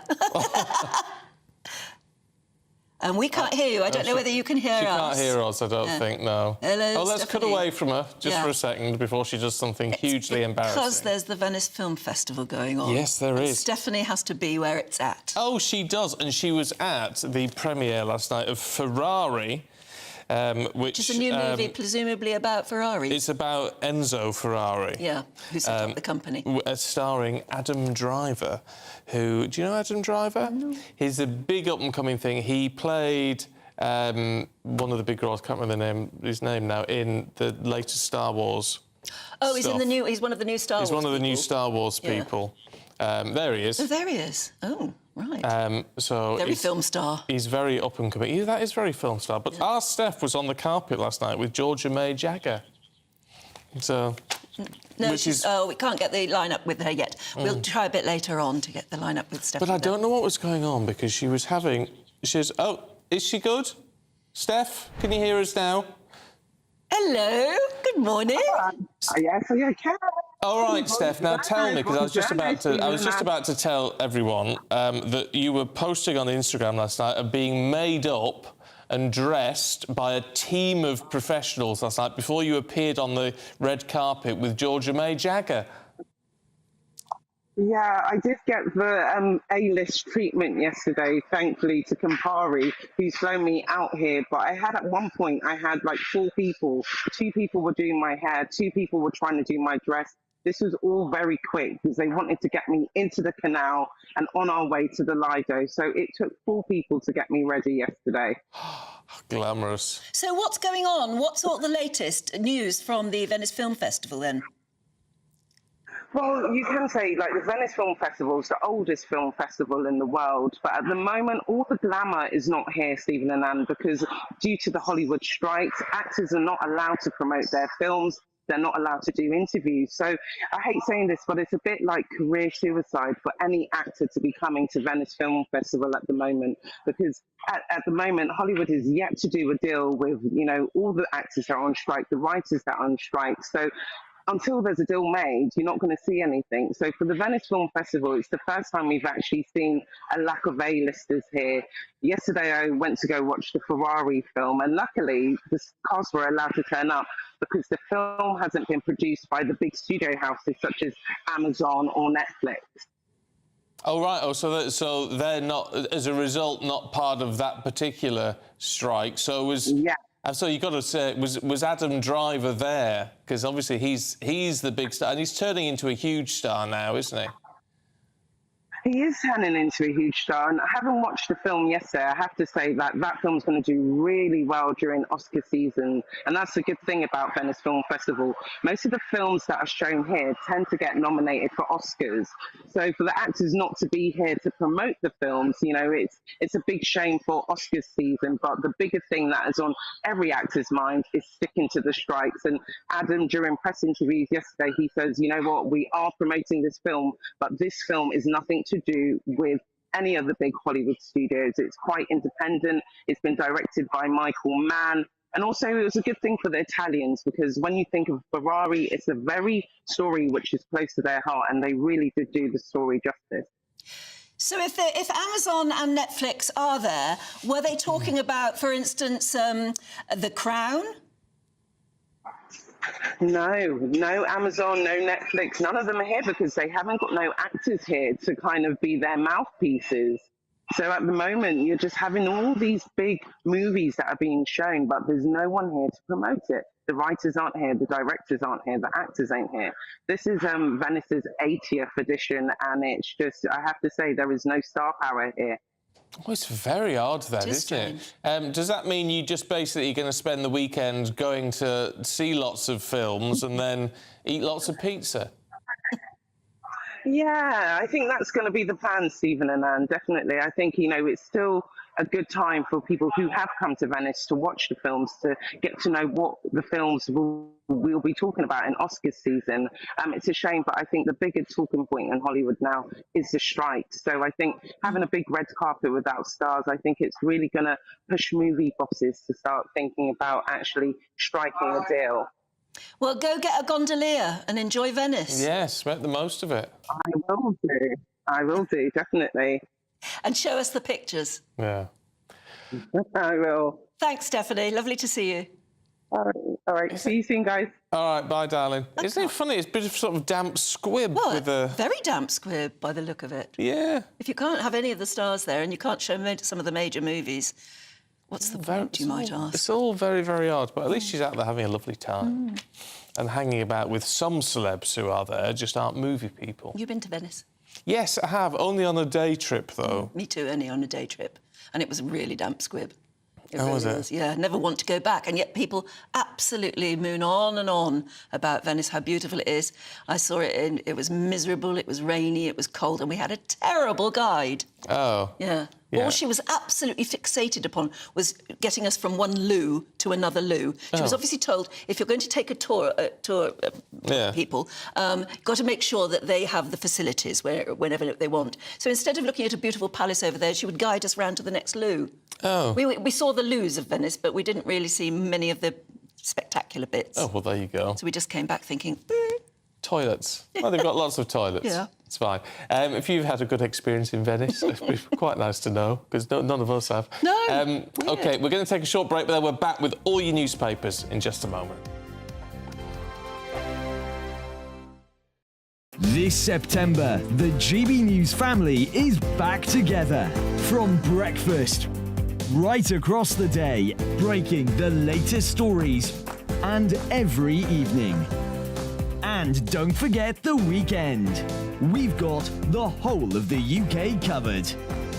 Every week, we'll be hearing your views from up and down the country, with fun, lively and intelligent conversation with the biggest guests. This September, we'll meet Chris and John. Thank you for choosing GB News. We're proud to be Britain's news channel. The Live Desk with me, Mark Longhurst. And me, Pip Thompson. It's here Monday to Friday on GB News. From midday, we'll bring you the news as it breaks, whenever it's happening and wherever it's happening, from across the UK and around the world. Refreshing, feisty, but with a bit of fun too. If it matters to you, we'll have it covered on TV, radio and online. Join the Live Desk on GB News, the People's Channel, Britain's news channel. So Jubes and Kerr, we tackle the issues of the day with real robust debate, both sides of the fence, battling it out with me in the middle with my forthright opinions and views. And often really interesting things happen because you start with a position and then by the end of the debate you find actually, well, I might not have thought about that one. What we need in this country is 2 new political parties. You should maybe think about doing a 2024 calendar. I'm Michelle Dewberry and I'm keeping you company right through until 7 o'clock this evening. GB News, the People's Channel, Britain's watching. Every Sunday from 11, join Michael Portillo. There will be topical discussion, looking at the week before and the week to come. So kick back and relax at 11 a.m. on Sundays on GB News with me, Michael Portillo. GB News, the People's Channel, Britain's news channel. In a world of dull and predictable radio and TV shows, Oh, hi. On Mark Dolan tonight, we've got big guests. We drill into the big stories of the day. The show adds up to a brilliant listening and viewing experience. Mark Dolan Tonight is the most entertaining current affairs show ever, and that's a fact. That's Mark Dolan Tonight, Friday, Saturday and Sunday from 9. Only on GB News, Britain's news channel. Like all families, we have arguments every now and then, but actually we agree on what the mission of GB News is, and that's the most fundamentally important thing. GB News provides the kind of platform that lets all voices be heard. We don't hold back. We're free to say what we really think. Just because some people who live in a tiny little Westminster bubble think that their particular story is important, that's not the most important story for me. And often there will be difficult stories, stories that you won't find on the establishment media. Because what people think in the north of England may be very different to what they're thinking in the home counties. We're going to carry on telling the world what life is really like for households up and down the UK. We love to be in your car, in your kitchen as you're having your breakfast. Whatever you're doing, you are part of the show. If it matters to you, it matters to us. Britain's watching. Britain's watching. Britain's watching. We're proud to be GB News. The People's Channel. Britain's news channel.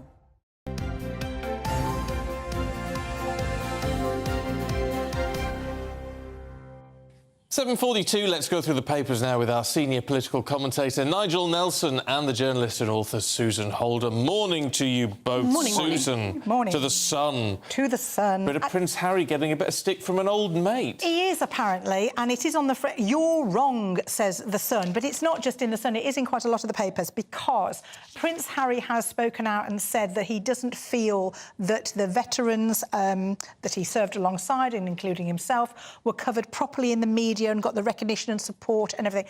And unfortunately for Prince Harry, who kind of falls into this trap quite a lot, doesn't he, where he's meant to be focusing... I think he's never quite understood the brief of being royal, which is you focus the interest on the cause and of the other people who need to kind of have their voices and stories heard. Yeah, and this is within the new documentary series he's made for Netflix, which is called... Invictus. Convictus, yeah, Heart of Invictus. Yes. And it's... I watched the first two, and they are brilliant when it gets on with telling the stories of these amazing vets and the amazing job the Invictus Games does. Yes. But Harry then falls into the trap. He does. He has fallen completely into that trap of making it more about himself than it is about the causes he's meant to be highlighting.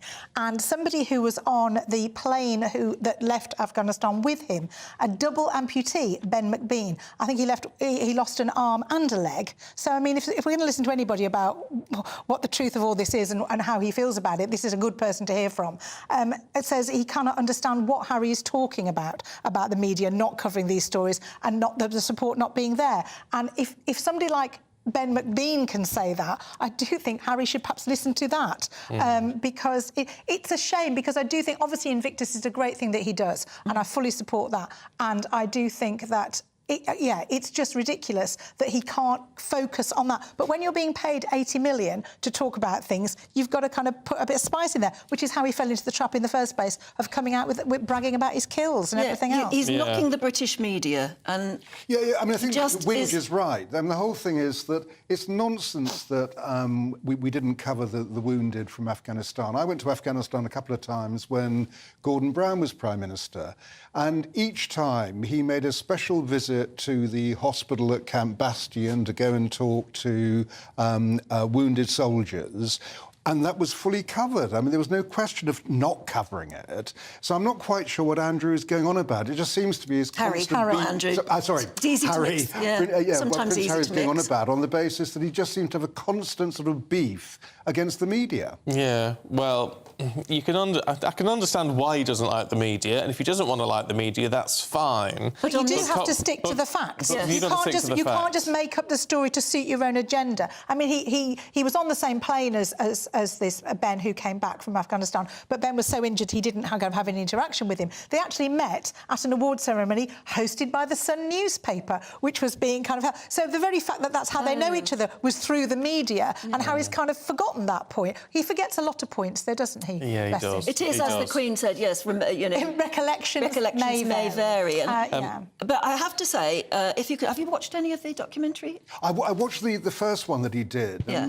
And, do you mean not the Invictus one, no, the first lot he did. I can't bring myself to watch it. The Invictus one is made by a proper documentary maker who knows how to cut it together, and it is heart-rending. Yeah, but and you end up weeping at it. Honestly, it is beautiful. I still can't do it. I can't do it. I can't watch it. I couldn't watch the first one. I just can't. I know, it's funny, my sister said exactly the same thing. I said, have you watched the first of Harry's new documentary? Because it's about Invictus, it's wonderful, about the soldiers and everything and their families. And she said, I can't bear it, I don't want to watch it, I can't bear anything about Harry.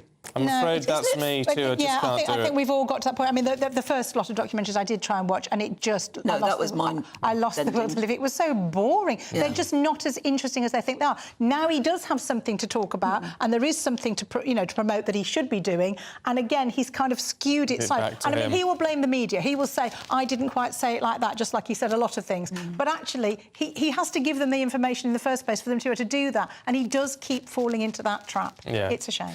To the Telegraph, Nigel, where we, according to Penny Mordaunt, and this will resonate with other people, want to get back to national service. Yes, at least it's not compulsory there this time, and you don't have to go into the army either. Right. But yes, she's talking about a great British national service, and it's kind of based on the National Citizen Service that Which is already up and running. Which is actually running still, that David Cameron set up for 16 and 17-year-olds.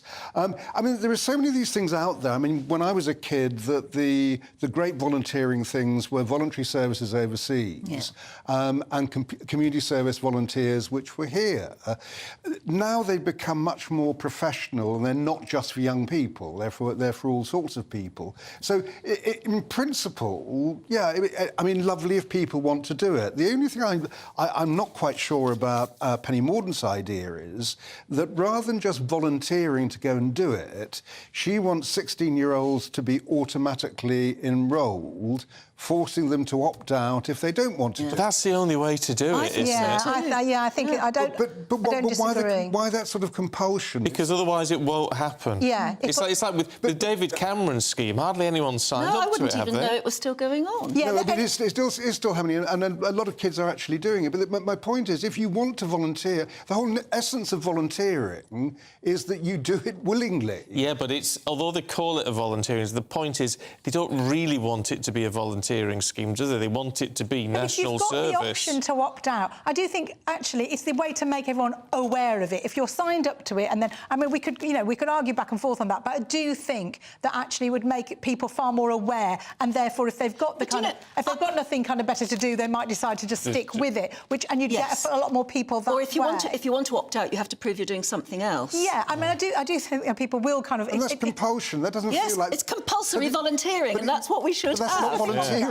Yeah. No. But I think the whole kind of calling it national service, and the fact it's Penny Mordaunt. Do you think she got the idea while she was holding the sword? Maybe. But I think people will think, oh my God, we're signing people up to military kind of things, and actually it isn't that. It is, and I do think anything that gets young people out of the classroom and into communities and understanding life that isn't their own, with other experiences and other causes and issues, is not a bad thing. It's 3 against 1, Nigel. Understanding that there is an obligation. I cannot get my head around the idea. You don't like the press gang idea. Is compelled to go and do it. It's that bit that I find peculiar. It's the idea that they call it a volunteering scheme just to make it sound better. They don't want it to be a volunteering scheme. Get out of but it shouldn't be compulsory. You shouldn't have a situation. Yes, it should be. It should be. I wouldn't even have an opt. If it was down to me, you see, I wouldn't even have an opt-out. I'd just say you have to do it.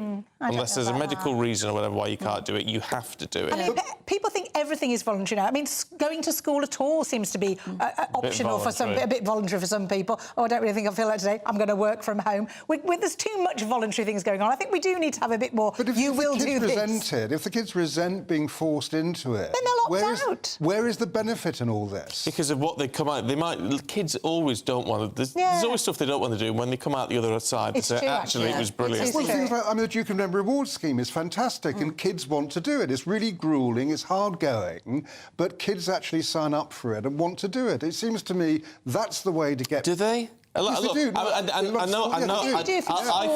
think the Duke of Edinburgh scheme is brilliant, and I think there's loads of people that do it, but only in certain areas. I mean, I don't know a single person from my school time who did Duke of Edinburgh. Not one. No, I don't. No, I've worked with young people a lot, and a lot of them have done that kind of thing. They tend to be the ones that do like the whole kind of camping, sporty, kind of bit more rugged kids.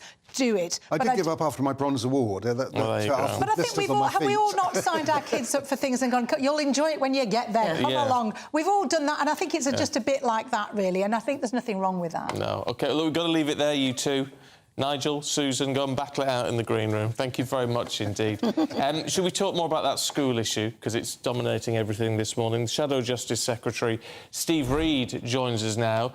Good morning to you. We talked to Nick Gibb an hour ago, the school's minister, and he said, look, safety is the issue here. They've only just found out that these buildings they thought were safe are not. They're just taking immediate action. They can't be criticised for that. Well, good morning. But I can't believe that Nick Gibb would have the cheek to come on and say that to you when it was Nick Gibb who was the Education Minister when the Conservatives first came in 2010, who cancelled the school's rebuilding programme and never put anything else in its place. And that's what's led to the problem that we've got today. Now, he can't tell you this is a problem that they didn't know was coming, when in 2018, 5 years ago, there was a school in Gravesend on the North Kent coast that collapsed because it had this kind of aerated concrete in it. It collapsed. You couldn't get a bigger warning than that. In the time since then, they've had a report from the National Audit Office telling them the scale of the problem. They've had a report from the Department for Education itself, where Nick Gibb works, of course, telling them last December that the situation was now critical, and he did nothing. And my colleague Bridget Phillipson, who's the Shadow Secretary of State for Education, over the last couple of years has asked 150 times in Parliament, written questions, debates and in the chamber of the House of Commons, what the government is going to do about the state of disrepair of our schools, and still they did nothing. They absolutely knew this problem was coming. If they hadn't done anything for years, and that they admit to it, they could have at least put in plans, couldn't they, at the beginning of the summer holidays, to make sure that there were alternative arrangements, whether that would be remote learning or alternative premises buildings. All right, look, forgive me for jumping in, but we're really tight for time. The points you raised may be absolutely valid, but it then begs the question why the Labour government in Wales is only just starting to look into this now. I mean, they're weeks behind what the Conservative government in Westminster is doing. It's the Conservative government in Westminster that is responsible for the vast majority of schools up and down the country. But why is the Labour government in Wales not doing anything? Times. I'm not involved with the Labour government in Wales. I'm a Westminster MP. But we've told the government 150 times there was a problem with it. 150 times, and they've done nothing. If they'd put the measures in place at the beginning of the summer holidays, parents wouldn't be finding out now, just days before the start of the school term, that their child has not got a school to go to. And if you just imagine how exhausted parents are after the long summer holidays, after all the disruption of the pandemic, after all of the disruption of the strikes that the government refused to intervene in to help sort out as well. Now more disruption with just days of notice when the government could have done something at the beginning of the summer that they didn't. It is neglect and it is incompetence on the part of the government. Well, sadly, we have to leave it there because we've run out of time. Neglect and incompetence on the part of the government is what you're saying. Thank you very much indeed for joining us, albeit briefly. Brian says, perhaps you could raise another serious matter. My son is in hospital awaiting a heart bypass. He is in a ward with 4 people in a similar state, and last week the ceiling collapsed on top of them. It's not good, is it? Send us your thoughts. We're going to have a look at the weather now. Here's Alex. Looks like things are heating up. Boxed Boilers, proud sponsors of weather on GB News. Morning, I'm Alex Deakin. This is your latest weather update from the Met Office for GB News. Bit misty and murky out there. Some places will stay fairly drab all day. A few will see a bit of sunshine, and some places will see some showers. It's a bit of a mishmash, as you might imagine. This zone across central areas, so from the Midlands, northern England into southern Scotland, staying drab, some rain and drizzle at times, particularly to the east of the Pennines. Further south, brighter spells, bit of sunshine coming through, but equally a sprinkling of showers over the Midlands, Wales and southern England this afternoon. Much of northern Scotland, again, set fair, dry and fine. Bit of a chilly start this morning, but by this afternoon we'll be up to 20 Celsius, 22 or 23 across the south. Feels a lot cooler in this cloudier zone over northern England and Northern Ireland, and still some rain and drizzle here this evening. Any showers scattered about further south this evening will fade away, so many will have a dry night with clear spells, turning a bit chilly once more across northern Scotland, well down into single figures here. Some towns and cities in the south staying in the teens. On to Saturday, and for many, it's a fine day. Could again start with some mist and fog tomorrow morning, but that should clear away. There'll be some cloud bubbling up and 1 or 2 scattered showers, but the vast majority will have a fine day tomorrow with some lengthy spells of sunshine. The sunshine likely to turn fairly hazy in the far north, with maybe some rain pushing in here later, but mostly dry and bright with sunny spells, feeling a bit warmer, and for most of us, it's going to be a fine day on Sunday too. Looks like things are heating up. Boxed Boilers, proud sponsors of weather on GB. What you get for breakfast is something that, if we do our jobs right, you will wake up to news that you didn't know the night before. It's a conversation. It's not just me and Eamon. We want to get to know you, and we want you to get to know us. From 6, it's Breakfast with Eamon and Isabel. Monday to Thursdays on GB News, Britain's news channel. Westminster is going around in ever-decreasing circles, followed by the media. Britain is broken. How on earth did we get into this mess? But more importantly, how do we get out of it? Join me at 7 p.m, Monday to Thursdays on Farage, here on GB News. We will have open, rational debate. We've got to work out how Britain moves forward from this. Join us here on GB News, the People's Channel. Britain is watching. When the news happens, it happens here. And really important breaking news. Breaking news this morning. On TV, radio and online, the news starts here on Britain's Newsroom. All the biggest stories and the answers that you need from across the UK and beyond. Join Britain's Newsroom from 9:30 on GB News. The People's Channel, Britain's news channel. Join me, Patrick Christys, Monday to Friday, 3 till 6. We tackle the day's news agenda like you've never seen before. It's high tempo, high octane, the most controversial topics and the best guests. You will not be able to take your eyes and ears off it. I'm not afraid to ask the questions that you really want answered. 3 till 6 p.m, Monday to Friday on GB News, the People's Channel, Britain's news channel. People in Britain, they love free speech, but they also love fair play. I don't care if I'm speaking somebody from a trade union, from the Labour Party, somebody from the SNP. And I think the viewers like to see that actually we can challenge one another, but in a positive way. We think we ask the questions that people want to ask, and often we ask the questions that we wanted to ask in Parliament but never got the chance to ask. So join us every Saturday, 10 a.m. till noon on GB News, Britain's news channel. Hi, I'm Dan Wootton. You can watch me live on GB News Monday to Thursday from 9 p.m. And did you know that you can also watch and listen live on our website, gbnews.com? You'll always be up to date on the latest breaking news, as well as enjoying the best stories, opinions and shows. You can even join the debate under our live player as you're watching. So head straight to gbnews.com on TV, radio and online. GB News, Britain's news channel. It's all about family, being in people's living rooms, all the interaction and getting to know who our viewers and listeners are. When I was young, my dad used to say, Nana, stop arguing. I wanted an outlet that would enable me to give my opinion. People are going through a really hard time right now, and I know that you don't feel like you're being listened to by the establishment. I came to GB News because it's the People's Channel, and I want the audience to have their say on the events of the day. We're dynamic. We do something different. Democracy shows that the wisdom of the nation is in its people. I get to travel to find out what the story is from a personal perspective. The British people aren't fools. We know when we're not being told the full story. We've got to work out how Britain moves forward from this. It's the best country in the world. The establishment had their chance. Now we're here to represent your views. Britain's watching. Britain's watching. Britain's watching. We're proud to be GB News, the People's Channel, Britain's news channel.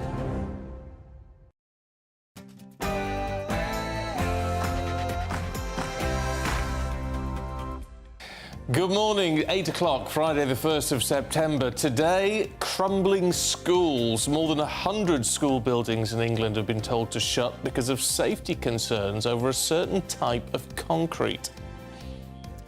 An inquiry into failings in maternity care at an NHS trust in Nottingham is going to be expanded now to include more than 1,700 families. Gareth Southgate's announced his latest England squad for the Euro 2024 qualifiers with a bit of a shock decision to leave out Raheem Sterling. And Alex has got the weather for you.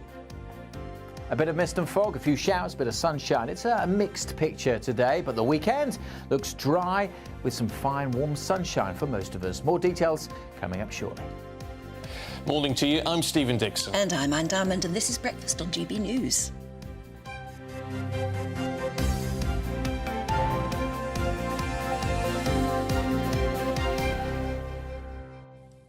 So loads of you getting in touch about Rex. Thank you very much indeed. He's just if you've just tuned in, he's just become a parent of a new puppy dog there.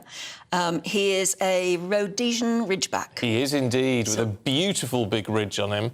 Although he's small there now, he is with and you Timmy. can see how little he is now. So small, he's 7 kilograms. Yeah, well, he's going to get bigger and bigger. Look at the size of those paws. He's 7 kilograms at 8 weeks old. So we were wondering if you've got any tips for a new parent of puppy. Yes, Shirley says expensive chew toys will be ripped apart, so don't get upset. None are strong enough to withstand a determined puppy. Yes, that's a fair point. I can already say that's a good idea. Leslie says Rex looks adorable. My tip is be very careful of socks. My lab pup, Maple, has just swallowed 2 right in front of me. So we had to make 2 vet visits, about £600 because it was out of hours, just for an injection to make her sick. Luckily, she did... Sorry, I know it's 8 o'clock in the morning. Having my breakfast. It's upsetting David Mellor already, all of this. Joan says, just seen pictures of your puppy. He's absolutely gorgeous. We've got a Border Terrier. She's got the sharpest teeth. We like them to needles, and literally cheered when her last baby teeth came out. I spent most of the time wearing Wellingtons and gardening gloves. And Michelle in Epping sends her love to you too.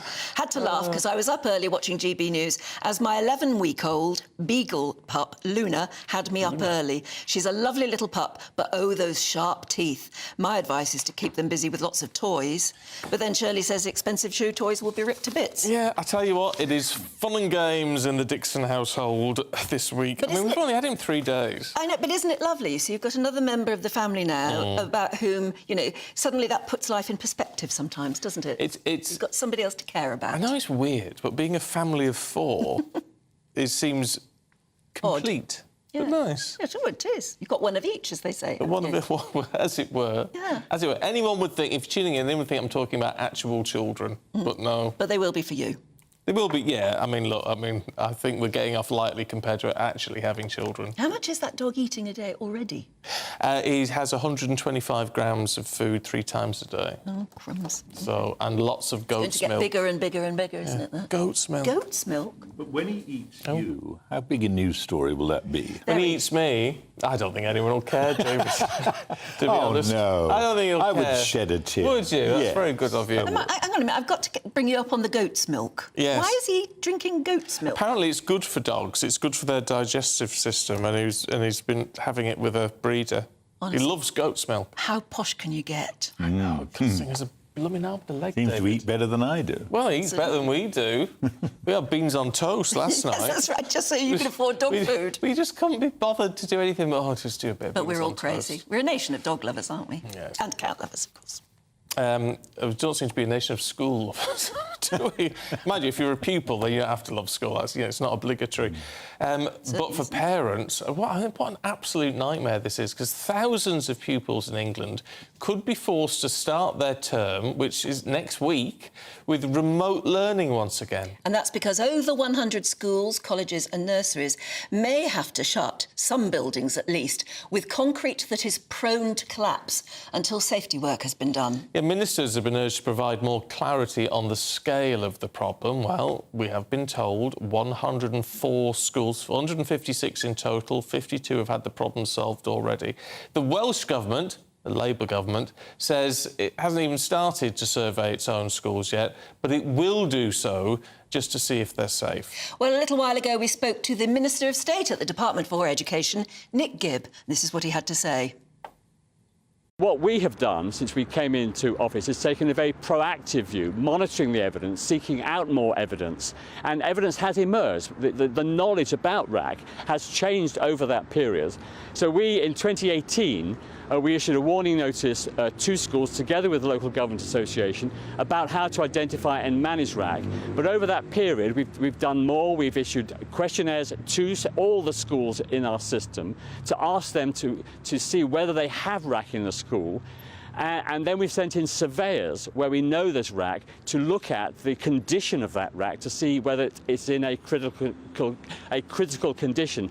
At all stages, we have taken advice from the experts, from the Institution of Structural Engineers and others about how to manage the RAC. What happened over the summer was that the previous position, which was that if the RAC was not in a critical condition, it is safe to allow that building to continue to be used. But over the summer, it became clear in a number of isolated incidents in England and outside England, in schools and non-schools, and indeed as late as last week, that there are instances where RAC failed, even when it was regarded as non-critical. And we took the decision, a very difficult decision given the consequences, that we could not take the risk of having any RAC failing in schools that we had previously thought, on the basis of previous advice, that it was safe to allow that building to continue in use. So we took the difficult decision that in those 156 schools where we have identified RAC, that we would no longer allow the buildings to be used where any RAC has been identified. And we are supporting those schools now in finding alternative accommodation and trying to mitigate the consequences of RAC in those schools. It's the most responsible decision to take because we are concerned above all else about the safety of children in those schools and the safety of staff. But as you keep saying that this problem was identified during the summer, I mean, do you wish now, as you talked to us this morning, that the decision to work on all RAC had been taken several weeks ago? Could it have been taken several weeks ago? Okay, it could not have been taken several weeks ago. We took the decision as soon as the evidence emerged. We were proactively seeking that evidence. Unlike any other governments around the world, we take this issue very seriously. And as that evidence emerged, we discussed it with experts. We worked out what the consequences would be for schools. This happened in the summer. It could have happened in the coming November. It could have happened during term time. It just so happened that it happened over this summer. We were very proactive throughout that period to making sure that we were taking the right decision. It was not an easy decision to take because of the consequences, but I think it is the right decision to put safety first, to look at that evidence, and because this government has taken proactive action in terms of identifying in the school estate of 22,000 schools precisely where the RAC is, it meant that we could take that decision, and we knew where the schools were where RAC had been identified because of the survey work that we've been doing since 2022. You may say that you've been very proactive just now over this RAC, but people have been moaning and warning governments about the state of our crumbling schools for years. You must agree with that. I've done so many interviews with people who are worried about schools falling to bits, whether it's RAC or not. Shouldn't something have been done about the state of our school buildings years ago? And we are doing. We're spending £15 billion since 2015 on maintaining and improving the school estate. We have a school rebuilding programme of 500 schools, 400 of which are being rebuilt or planned to be rebuilt right now, some of which, by the way, are schools that we know have RAC. And we know they have RAC because of the work we have been doing since 2022 to identify where RAC is in the school estate. Well, you know he's here. Let's talk to former Chief Secretary to the Treasury, David Mellor. Good morning to you, David. Is it a good morning? Well, no, not for a lot of people. I mean, when you hear stuff like that, I mean, Nick Gibby, he's doing his best, so we have to say, you're doing your best, mate.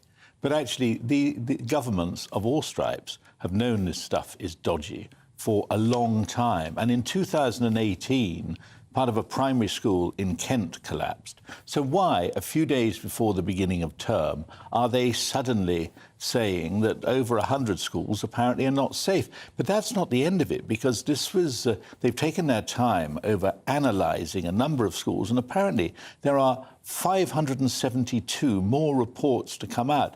Now, on the evidence of the 200 that they have disclosed to us, 1 in 3 schools are said, on the basis of what we know, to be unsafe because of the use of this concrete. So it sounds to me as though this is a far bigger problem, and it's not, to my mind, any kind of embellishment or endorsement of the powers of either party that they've allowed this to happen, because this is not something you'll get a lot of easy, fatuous party political points, but this has been going on for decades.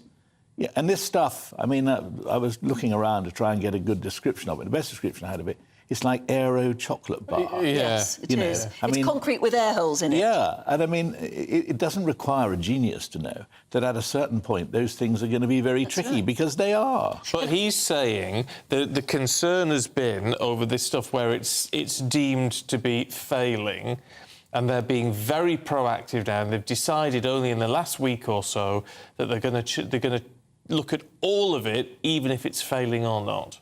Well, I mean, that's what they're supposed to be doing, because how will they know it's failing unless they look at it? But I just think that, I mean, one tries so hard to believe that we have a competent nation with good politicians, whatever party they come from, and strong civil servants backed up by proper technical information. You can't say that in relation to this, because it appears everything has been left hoping that something will turn up, and what has now turned Or up... hoping that another government would deal with it. Absolutely. So I can't deal with that. It's too big. Push it to one side. Absolutely. And when you get these other 572 reports, the odds are another couple of hundred schools will be found to be seriously wanting.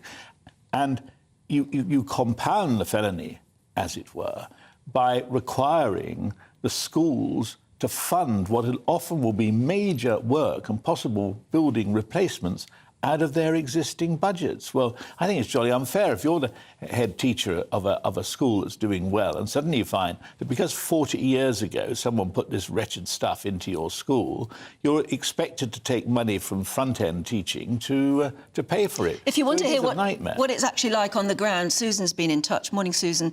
She says, I've worked in a school that for years had botched up repairs, builders having to be called back because work hadn't been done properly the first time, buckets in corridors to collect the rainwater, radiators in classrooms not working, freezing cold, and children having to wear their coats for lessons. I worked at this school for 26 years, and the governments just wanted to botch up cheaply, and now we have crumbling schools. There you have it. And I mean, I must say, you know, if I were Chief Secretary of the Treasury now, I would be saying it's necessary for the government to take responsibility for this. You cannot expect, by the arbitrary nature of, you know, the chance that one school has a problem and the other doesn't, to expect the school that has a problem to pay for it themselves. It also shows, I mean, you know, this will cost billions. So next time you see that bogus asylum seekers are costing us 4, 5, 6 billion a year. That money, if we had been able to get a system that actually worked better to stop entrance by people who have no right to be here, we could be putting that money into worthwhile things like repairing our schools. You see, I tell you what is worrying me, and I don't like to have a go at individuals particularly, but as you said, they're waiting for 500 and odd reports to come back. Yeah. Gillian Keegan, the Education Secretary, has said to people, because obviously people are looking at next week, and they're saying, if you don't hear anything about your school, then you don't need to worry. Well, that's blatantly not true, It's blatantly not true. It's blatantly not true. And I don't know why these people... You know, she's actually quite bright by comparison with most of her colleagues. But, I mean, why does she say this? Well, they're all It's trying to cover up manifestly a not major problem, aren't they? And it could be a growing problem. And it's also a problem if you launch an investigation, which they clearly have, you're in danger of finding worse. But where she would be better advised is to actually say, look, this is a problem that I have inherited. I am now determined to sort it out. We're going to go over all of these schools. We're going to make money available, because money cannot be just left within school budgets. And she will make a virtue out of the necessity of acknowledging that successive governments have made a total mess here. Yeah, that would be the saving grace. Where would you find the money? I mean, you know, if you were still in the Treasury, where would you find the money now? I suspect I'd stop booking asylum seekers into 4-star hotels. I mean, that may be a cheap example. There are always ways in which money can be found, but all those ways when money just has to be spent. Don't forget, this government, I presume, like every other government, has a contingency fund, i.e. Unallocated money that the Treasury has made available on the basis that at some point in the year an unexpected claim for money will come up. And but what I think is wrong is effectively to say, it's your problem, headmaster, headmistress. You've got to deal with this. Well, why should they have to deal with it when it's not their fault? Yeah. Well, in terms of those demands on money, the consensus seems to be there's not going to be any great demands from the MOD for more money now that Grant Shapps is in charge. Well, dear Grant, it's the way he tells them. I mean, I actually think he's quite a gifted minister by comparison, and he certainly always sounds coherent and sounds as though he's on top of his brief. I think this is a sign of weakness by Rishi Sunak. You see, the thing about Margaret Thatcher was she always put people in who she thought were the best people to do the job, even if they were people who weren't supporters. All right, hold on a minute, though. Why then say, actually, he's a gifted minister, he always seems on top of his brief, but this is a weak decision? Because it shows that Sunak is more concerned to have his friends around him and is frightened to have his enemies, whereas for all her many faults, and how long have you got, Mrs Thatcher was always prepared. I mean, I remember sitting with my first job was as Parliamentary Private Secretary to Francis Pym, who was not. And as we sat on his sofa and watched her making a speech, an interview about the Falklands, he said, "Oh, God, why did she say that? Oh, I wish she hadn't said that." You know, Francis was not a big Margaret Thatcher fan, but because he was good at what he did, particularly in relation to defence and stuff like that, she kept him going. So this appointment is more about Rishi Sunak protecting himself politically than actually being interested in finding a really good minister for the armed forces. I'll leave and you can say that, because I should have said that more coherently, but that's exactly the point. It's not what the guys and gals in the armed forces are going to want to hear, no, is it? Of course not. And it'll take him ages to get up for the job. And again, you know, going back, drawing on my experience as Chief Secretary, which was the department most incompetent at handling public money?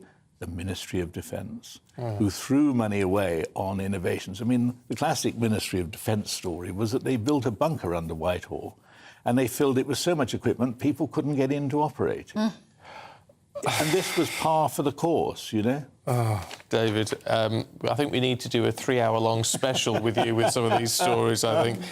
Good to see you this morning. Thank you very much indeed. Well, always good. Yeah, let us know what you think as well. As always, gbviews@gbnews.com. And now it's a court story, really, and it will really upset you if you're already very concerned about the influence on our society that social media is having, particularly something called TikTok. Yes. An influencer and her mum, who murdered 2 young men, are to be sentenced today at Leicester Crown Court. Yes, Mahek Bukhari and her mother, Ansreen Bukhari, rammed 2 men, Saqib Hussain and Mohammed Hashim, off the road in a high-speed chase that killed them in February last year. Now, the mother and daughter, who apparently amassed millions of views on the social media app TikTok, were trying, apparently, to cover up an affair that Mr Hussain was threatening to release. Well, our East Midlands reporter Will Hollis has the details. Mahek Bukhari found fame on the social media app TikTok. The influencer from Stoke-on-Trent amassed tens of thousands of followers sharing makeup tutorials, fashion and dance routines, often alongside her mum Ansreen. Now the pair are known for another reason: murder. Ansreen, who's married, was having an affair that she tried to end. But her lover, Saqib Hussain, blackmailed her, threatening to release sex tapes unless she paid back money spent during the relationship. They arranged to meet at a Tesco car park in Leicester. Saqib in a Skoda with his friend Mohammed Hashim Ijazuddin, marked with a green arrow. But Ansreen did not come alone. In a Seat marked with a blue arrow and Audi, the red arrow, was also Mahek and 6 others. When the Skoda left, it was followed by both cars toward the A46, where it was rammed off the road, splitting in 2, killing the young men. Leicestershire police arrested the mother and daughter the same morning, Mahek lying about where they had been. So we stayed here and then we went straight to Nottingham. Right. Okay. In the Audi? Yes. Right. The silver car, all I hear is like a, you can hear like a bang, but not a big bang. It was like you hit behind me, basically. The silver car's hit the blue car at the back, like a touch, but you can tell the blue car has gone a bit faster. So I looked at my mum and I goes, Mum, what is going on? What is wrong with, are they, I don't know if they're drunk, what are they trying to do to this blue car in general? They continued to lie during the trial at Leicester Crown Court, but were found guilty of murder last month. Police described the killing as a callous and cold-blooded attack that ultimately cost 2 men their lives. Social media provides a freedom to access fame. Prison will not be as generous. Will Hollis, GB News in Leicester. It's shocking, isn't it? Joining us now is psychotherapist Emiliana Silvestri. Good morning, Emiliana. I'm confounded. Would this crime have happened anyway, or is social media, particularly TikTok, part of the problem? Good morning. Thanks so much for having me on, and I really applaud GB News for opening up this conversation and connecting this story with the dangers of social media. She's 21 years old. She has 120,000 followers. Why does a 21-year-old need to have 120,000 people following them online? If you've got 120,000 people following you online, that tells us that this individual is spending hours and hours and hours a day staring at a screen. What we know, and science can prove this, is the longer you're staring at a screen, spending time on your phone, especially when your brain isn't developed, which we also now know happens at the age of 30, the last part of the brain finishes developing. What people aren't understanding is the longer you're staring at a screen, these children are not building empathy. And without empathy, people can do very, very dangerous things. And as a result, it's possible that this person spending all this time on the phone hasn't created the appropriate amount of empathy in order to be a functioning member of society. And I think people are going to be seeing it more and more. And it is a pandemic in itself. Yeah, well, whereas that may apply to half of this duo, what about her mum? I know she appeared in the background of some of the videos, but she's the one who was having the affair. She's the one who was being blackmailed and wanted to take some action to sort it out. And yet we're not saying that she is stuck to the screen all the time and hasn't got a fully developed brain. I think parents are powerless in this situation with their children and what to do with social media. This is a conversation that you guys have wanted to connect to the dangers of social media. That's what I'm here to talk about today, more than this specific case. And I think it's really important to understand that us parents feel powerless. It is not our job as parents to know how to monitor these children and what they're doing online. We don't know what they're looking at. We don't know what they're doing. It is the government, it is the big tech companies' job to create security around this. And we shouldn't have people with 120,000 followers. We don't know who they are. They have no security, no background checks. We don't know who we're listening to. We don't know who we're taking advice from. And it's all very well saying we want freedom of speech, which is wonderful. But actually what we want is restrictions and government to step up and do something about the fact that anybody, any child can have a voice, and we don't know who we're listening to. And there's other young people listening to that individual, and we just don't know psychologically what's going on with that individual. And the parents, all parents I'm speaking to, we all know someone that feels powerless at the moment because they've got a child stuck in their bedroom staring at a screen. It isn't the parent's job to monitor this. It's got to be somebody of higher power. The people that are creating these websites, these forums, have got to be in a place where they can create restrictions and security. We have 200 children a year committing suicide as a result of online bullying. That is double the amount of child stabbings we had last year.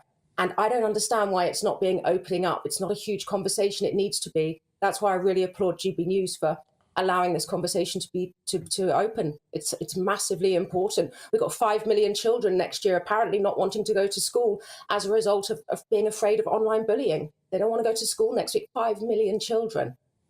The problem is already with us, though, isn't it? And you can't really figure out how we could ever shut it down. We can't. Well, there will always be social media platforms now, even if you start to try and regulate them further. And people like these two women will suddenly become very famous, or at least they feel they're famous and are therefore removed from reality. They thought they could solve their problem through murder. I mean, it's astonishing how removed from reality they became. Yeah, I think you're going to find an awful lot of society in 10, 15 years very removed from society as a result of staring at a screen all day. I was talking to my husband this morning and we were just saying in the 50s, we saw the same amount of adverts in a year that we now see in an hour. Can you imagine what's happening to our brains? And nobody's monitoring it. Nobody's cracking down. And we're adults. I'm an adult. And when someone leaves the room, I go to pick up my phone on autopilot. And I need to have the awareness not to do that. How can we expect a child to understand what this is doing to her brain health? Everybody uses the word mental health. But I think we need to start talking about brain health. It is making brains very unhealthy. And we are going to see people reacting in dangerous ways as a result of not building empathy, which I think is a really important part of this. As a psychotherapist, empathy is a skill. We build it from caring about other people, from helping people across the road and seeing people in need. When you're staring at a screen all day, my biggest fear is that we're not having children building empathy and they're coming into the adult world not caring about others as a result of this addiction to social media. And they know it's addictive. They've created it to be addictive. And somebody has to start answering and putting restrictions in place so that we don't create a very, very toxic society in the next decades. I really am seriously concerned about it. And I massively applaud you, because other than Kate Winslet and GB News, I don't know who's talking about this, and it needs to be a massive conversation. Absolutely. I'm sure there are a lot of people watching right now feeling the way I do. Do you think I wouldn't want to be a parent of young children now? I really wouldn't. No. Emiliana, thank you very much for joining us. Very strong views indeed. Do let us know how you feel at home. GBviews at gbnews.com, of course. I can't help but think, as you say, it's out the box. Pandora's box. Yeah. It's open now. It's got to be down to parents to say, you can't access that. National service. Now, maybe national service is the way to do it. That's what Penny Mordaunt wants. Yeah, take their phones off them for a year. Not a bad idea. It's a great idea. Anyway, let us know what you think about Penny Mordaunt's idea, as well as this social media thing. I'm not a fan of social media. But I'm also aware that... it a lot. You're on it. Yeah, but I don't do it. You don't? Someone else does it. Oh, I see. Oh, really? Yeah. You have a man who does? I have a man what does, yeah. Oh, that's clever. I think. Yeah, because I'm not very good at it, which is probably a relief. Me too. I mean, I don't like it because of the very thing that Emiliano was talking about there. I don't like the way it's growing in unleashed power. But I don't know how you leash it up again. No, I don't know. I don't know if you can. If you're bringing up young children nowadays, how do you stop them going mad on social media? And yeah, any clues to that, let us know. In the meantime, let's see what the weather's going to do for you with Alex. That warm feeling inside. From Boxed Boilers, proud sponsors of weather on GB News.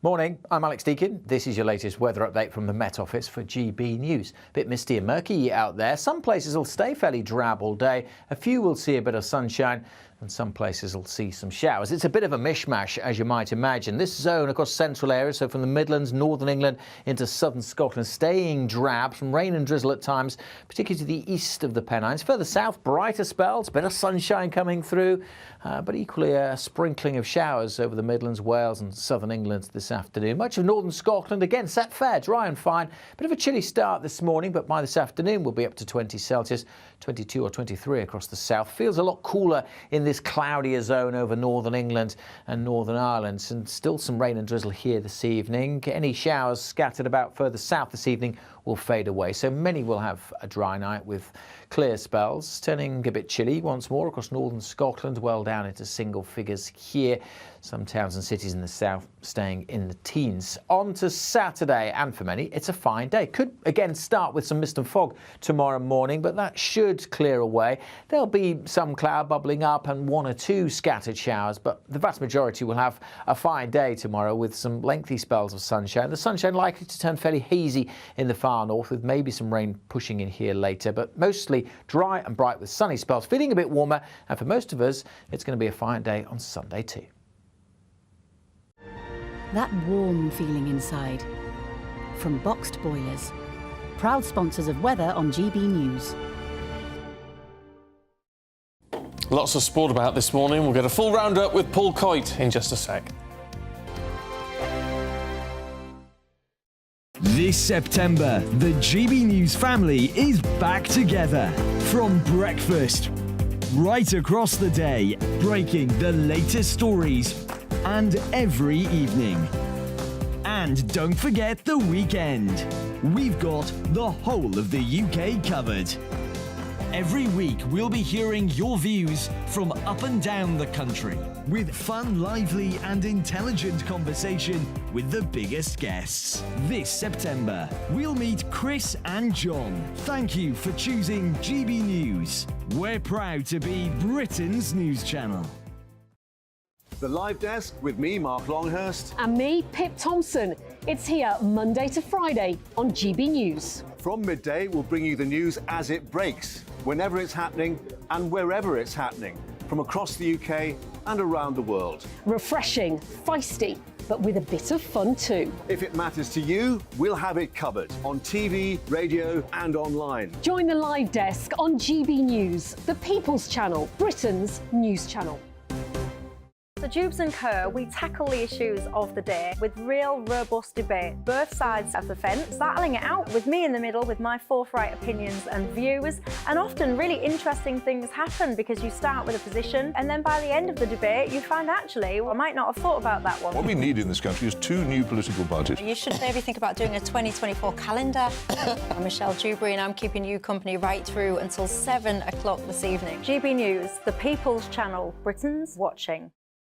Every Sunday from 11, join Michael Portillo. There will be topical discussion, looking at the week before and the week to come. So kick back and relax at 11 a.m. on Sundays on GB News with me, Michael Portillo. GB News, the People's Channel, Britain's news channel.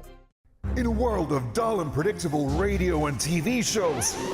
Oh, hi. On Mark Dolan tonight, we've got big guests. We drill into the big stories of the day. The show adds up to a brilliant listening and viewing experience. Mark Dolan Tonight is the most entertaining current affairs show ever, and that's a fact. That's Mark Dolan Tonight, Friday, Saturday and Sunday from 9. Only on GB News, Britain's news channel.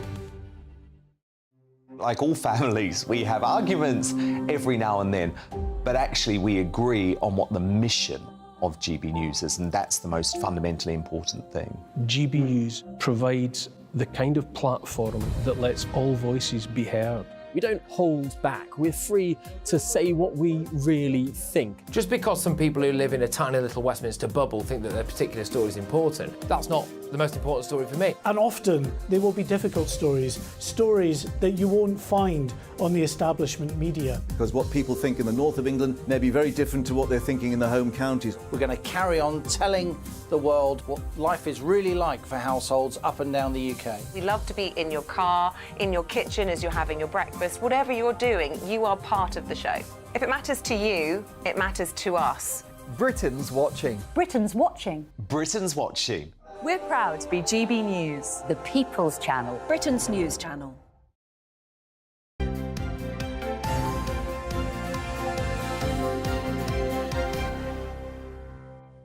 We were just talking about all-weather cushions outside because in this weather you need to know what to do with them. He's been showing us pictures of the dog, the new dog, Rex. And we have an outdoor sofa. And you've got an outdoor sofa. And I said, where do you put your cushions when it rains? As it sort of suddenly does at the moment. Oh, there you go. Well done, director. Yeah. But you don't with those, just leave them out. They're quite firm, and then as soon as the sun comes out, you just see the steam coming off them. Really? So yeah. But do they feel like you're sitting on vinyl or something? No, they're very comfortable. Well, I'm got to get me some of those because I rush in and out all the time trying to save the cushions from the rain, and it's driving me completely nuts. Oh, yeah, you need some of those. And that's a table with a fire pit in it. A gas fire pit. Oh, it's very fancy, you know. I mean, you've got the ultimate thing now, is you've got a cat and a dog and a beautiful patio. All I need now is my very own Paul Coit. Oh, hello. Hello. Good What are the chances? Unfortunately, I walked in the rain and I didn't dry off like your cushions. Ah, there you go, you see. But Rex, it's very lovely, you know, with your lovely cushions and your fire pit. That's all. You wait till Rex grows up and starts... You can be as sarcastic as you like. You were messaging me the other day about how the dog... Oh, you listen, I'm totally a dog man, and I just saw him and thought he was gorgeous. Are you now becoming a dog man, do you think? I will be. Well, I will be. It's only been 3 days. Give me a chance. OK, fine. All right. Oh, But bless he him. is Hello, absolutely- darling look boy. at that. What a lovely dog. I thought we were going to talk about sport. Oh, well, we can if you like. How about a bit I'd of rather talk about dogs for now. How about a bit of Harry Kane? Well, Harry Kane is going to be coming back for... This is like a dagger in the heart to me, isn't it? You know that. Yeah, but he's going to be coming back to play here only because of the Champions League. The Champions League draw, as they always announce it, the UEFA Champions League draw was made in Monte Carlo yesterday. Some of the clubs, OK, but, I mean, Newcastle, who are coming back, and it was... And I can just imagine the first Champions League day, St James's Park, which is going to be electric, but my goodness, if ever they could draw difficult teams, they've drawn Paris Saint-Germain, Borussia Dortmund and AC Milan, so all powerhouses. Yes. It's going to be very tricky for them. You know, it's not over. No, you never know. But there are a few people that are now wishing them luck in the Europa League once they get knocked out of the Champions League. But, you know, Newcastle, I say why not? Because I think at St James's Park, Manchester United, they've got Bayern Munich, and there we are. That's Harry Kane going to be playing against Bayern Munich, against Manchester United, who sort of wanted him as well. Yeah. But Manchester City are getting an easier draw. Yeah, I mean, the way that it's really difficult because they have all the different pots and you have different seeds. So all the top seeds are all in one pot, so they can't draw each other. You can't draw each other. So it's almost like it's all decided beforehand. So you get the guy who opens the little football and says, Manchester United will play, and then anyway. So Man City have got Leipzig, Red Star Belgrade and Young Boys of Bern. Oh! What are you thinking? It's like Young the Cub Boys Scout team. It does sound like a Cub Scout It team. does, yeah. Young Boys, they're That's a Swiss. proper professional club. Young Boys, yeah, Young Boys, yeah. Funny name. I don't know what their veterans team is called. I haven't quite worked out what that one is called. But, Young Boys of Bern in Switzerland. Talking about young boys. Yes. Raheem Sterling. Gareth Southgate's left him out of the qualifiers. It's interesting, isn't it? Because Raheem Sterling's played pretty well so far this season, and he's desperate to get back into the England fold. So then Gareth Southgate's given him a call and said, well, this is the reason. And so I don't know how many people you actually call to let them down, because otherwise you would have to call every player in the Premier League. Yeah. But then I got a call. Oh, you got a call? I'm really sorry, Dicko, but you haven't made the cut. That's okay, dear. But you know actually what happens when they get the call or they call up? Because you would imagine the first time you play for England, that, you know, there might be a telegram or someone on a white horse arrives, and it was Eric Dyer, the Spurs defender, and I said, well, what happens? And he said, well, I'll show you. So he got his phone out, and there's a text from the FA, and it says, you've been selected to play for England, and it's just one of these, just goes out to everybody. And it actually says on there, these are professional footballers worth millions with sponsors and everything. Please bring your shin pads and your boots. Seriously. And this is for England footballers. That's what they get. That's the text that arrives. Well, you don't expect a new pair of boots and shin pads every time you play for England. Don't forget, can you imagine you get there playing for England? I forgot my kit. Can't play. I can't play. Yeah, but I can't phone your mum and she'll have to bring them. But that's how it works, because it's kind of like the way it's always. Wouldn't happen with the Young Boys of Bern. It wouldn't happen with the Young Boys of Bern. I've just had to Google a bit. It was founded in 1898, and its name was intended to mimic that of the Basel-based club Old Boys. Oh, really? Yeah. So they're taking the mickey out of the Old Boys? Yeah. They were Right. deliberately taking the mickey out of the other obviously big club nearby. Wow, and now Young Boys are bigger than the Old Boys. Yeah. I think that's the case. Anyway, do you want to do the tennis? You want a little word on the tennis? Oh, yes, please. You want to do a little word on the tennis? Because Andy Murray, I know you just found out, and he lost yesterday. Oh. And it wasn't, to be honest with you, a great performance. Grigor Dimitrov, and he'd served double faults. It wasn't... Well, Andy Murray served double faults. There was quite a few, and even at the end in the last game, and he served double faults again. And it just wasn't good. And he was so desperate to try and get something. He's looking over at his team, because he always takes this team, with, and as you do, for inspiration. I know when you get that look over, but even they had nothing to give to him. Is he too much of an old boy now? I mean, is he just past it now? Well... I hate to sound harsh, but it's It's true. harsh. But it's probably fair, though, isn't it? Because it's awful for him. He hasn't qualified for the last 16 of a major championship since his operation. He's 36 now. But he still loves to play. So who are we to be able to say? I would say, surely he's going to retire. But if you love playing, you love the training, and you still love to do it, and you're in the top 30 or top 40 in the world, Why not? Yeah, I suppose. Because that's his life. But also, you've got the other part of it, whereas his legacy, I know we've questioned the legacy, is he going to be remembered as this player that kind of like drifted away? Whereas you've got someone like Federer that just said, right, that's it, I'm walking out now. That's it. You need to go out on a high, don't you? You just got to do it. You've got to do it. Otherwise, you're going to have to down his sorrows with a pint. Well, like Megan Lucky. Oh, Megan Lucky. Now, Megan Lucky is known as Beer Girl at the US Open. In 2021, she was picked out by the crowd, picked up by the camera, so she's in the crowd. There she is. Oh, there she is. And there she is, and she was picked out. She had a beer in her hand. So what does she do? Down in one, down in one, down in one. I don't know whether they sing that there. Look, there she goes. That's her pint of beer. Her boyfriend stands up to join her. Yes, yeah. He hasn't got a drink. He hasn't got one, So does she do this at all the major events then? Well, she did it in 2021. Then she did it in 2022. There she is again. Look, same there we are boyfriend. next year. Quick, give me a beer. She's a perfect woman, isn't she? There she is, downs the beer. Look at that, what a wonderful woman she is. That was her boyfriend's pint. I think it was a different boyfriend than the year No, before. that was... Was it definitely the same one? Same one. Was the same one. So anyway, she's now got on social media and she's saying, I want to be the best version of myself and I don't know whether drinking beer is, and blah, blah, blah, blah. Oh. But now she said, I have tickets for the US Open for the 1st of September, which is today. So she's going to she'll be there. Everybody's watching out for her now. Everybody's going to be looking out for her. So if the game's bad... switch to something a little bit more sophisticated. What do you think? A little pink gin with a little pinky out there? Yeah, pink champagne or... Yeah. Oh, well, good on her. She likes a pint of lager. She or does. whatever they call that over my there. goodness. Light ale or something. I don't know.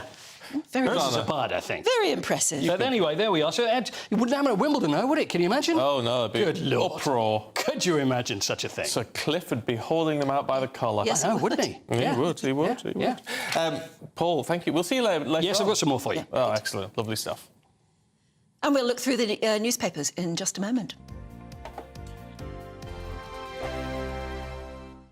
What you get for breakfast is something that, if we do our jobs right, you will wake up to news that you didn't know the night before. It's a conversation. It's not just me and Eamon. We want to get to know you, and we want you to get to know us.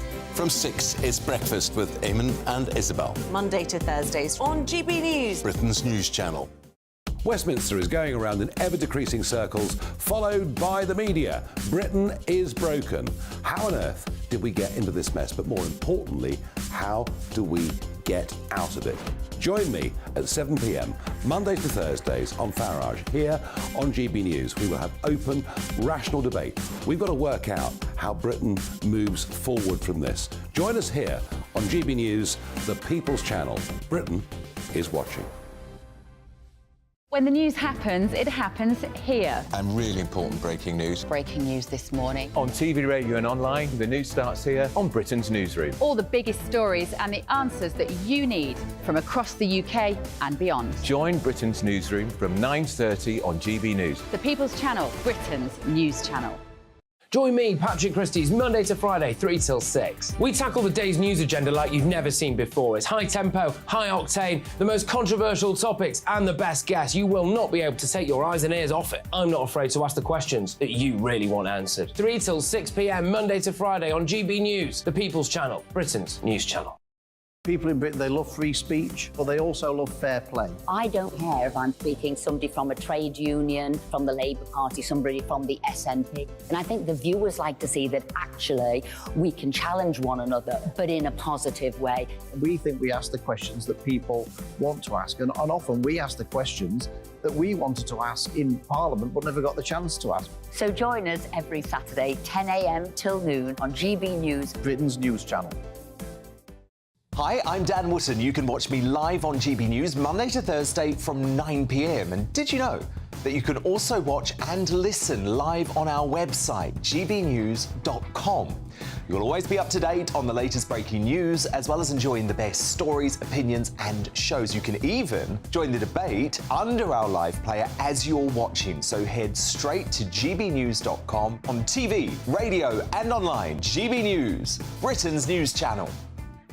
It's all about family, being in people's living rooms, all the interaction and getting to know who our viewers and listeners are. When I was young, my dad used to say, Nana, stop arguing. I wanted an outlet that would enable me to give my opinion People are going through a really hard time right now, and I know that you don't feel like you're being listened to by the establishment. I came to GB News because it's the People's Channel, and I want the audience to have their say on the events of the day. We're dynamic. We do something different. Democracy shows that the wisdom of the nation is in its people.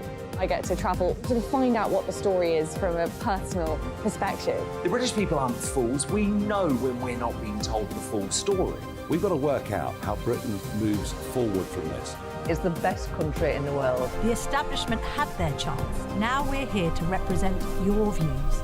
Britain's watching. Britain's watching. Britain's watching. We're proud to be GB News. The People's Channel. Britain's news channel.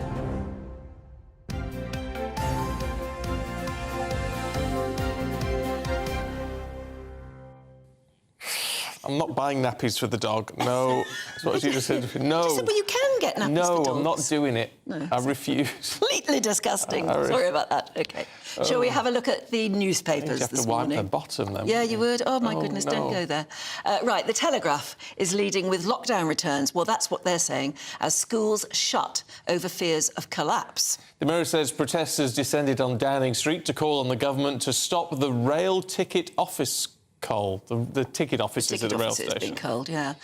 Right, we switch to the Mail. Junior doctors and consultants announced their first joint strike with coordinated walkouts over 4 days. And The Sun has a war veteran speaking out on his friend, Prince Harry, saying he's in the wrong over the media, Harry's claims that the media didn't help out troops in Afghanistan. So let's go through the papers now. Joining us this morning, GB News' senior political commentator Nigel Nelson and journalist and author Susan Holder. And a very good morning again to you. Right, Nigel, this is fascinating. The ULEZ row goes on, and Hampton Court Palace has been mixed up in this. It has indeed, and they found a loophole. Oh, that's handy. So Henry VIII would be pleased on the basis of that. So apparently what happens is that if you go out of Hampton Court Palace and turn right, you get caught by cameras. But if you turn left, you miss the cameras and you won't get the £12.50 charge. Yeah, but are you going in a different direction then? Yeah, you don't get to your own house, but that's not, it's worth the money for that. You might have to drive around a bit. It doesn't quite explain this in the story. But the fascinating thing is that Hampton Court Palace have they're telling people this.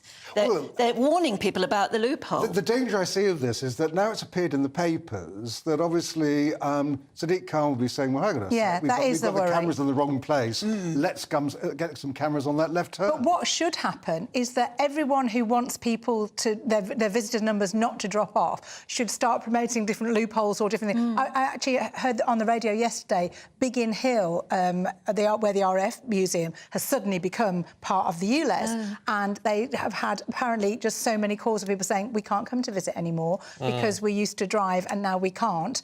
And so I think the more, as much as I would never condone the vandalism that has been going on and the kind of protesting that involves kind of breaking things, although I possibly would stand and applaud quietly. Yeah. I think the more we publicise loopholes or ways to get around this, the better, because I do think people need to stand up to this. I think personally it's a disgrace. It's become a sort of new poll tax. It is becoming the new poll tax. Who do we believe, though? Because those in favour of ULEZ say that it actually affects very few cars. And those who, I mean, you hear... And those cars, of course, have already passed their MOT, where it's looked at, where the emissions are looked at. So I don't quite understand why all these cars are now not compliant with something. They were always compliant before they found another little thing against them. It's got to affect more than just a few cars, because otherwise, why would you spend millions of pounds putting up hundreds of cameras? Because what are they going to use it for next?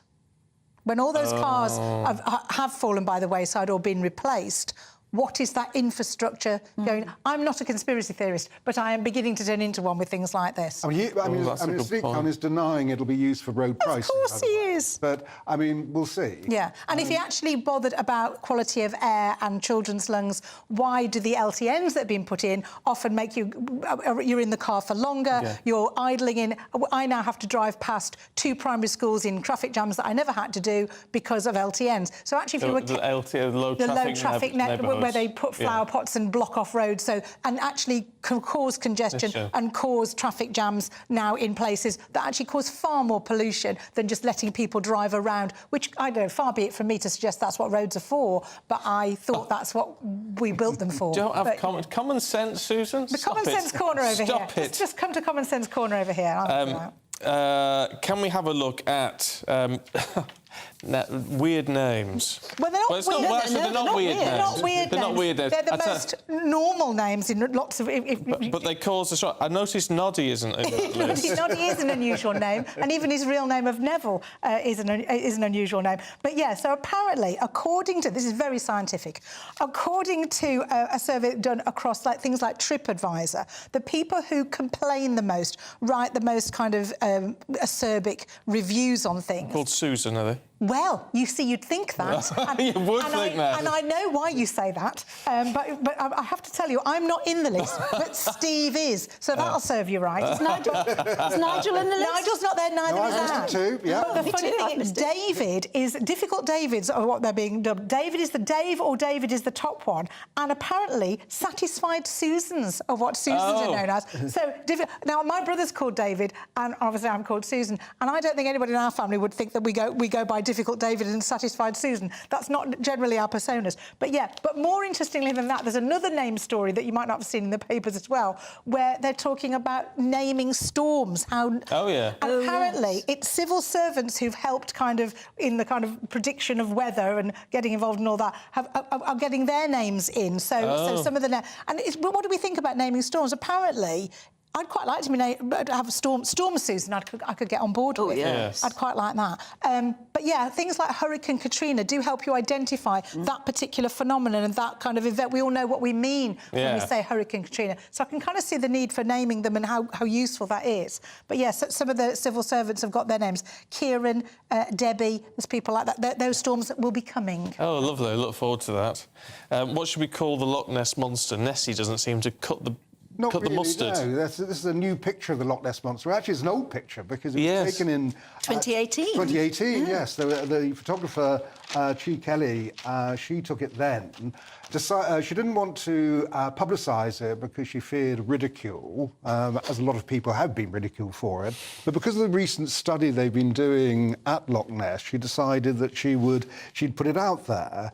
I'm not quite sure what to make of it. It doesn't look very much to me when do we have a picture of it? We surely must have a picture of it. Oh, we don't have a picture of it. No. It does look like two floating bin bags, which is what I think you said earlier. Convinced it looks like a monster? Well, she says it moves along. It sort of...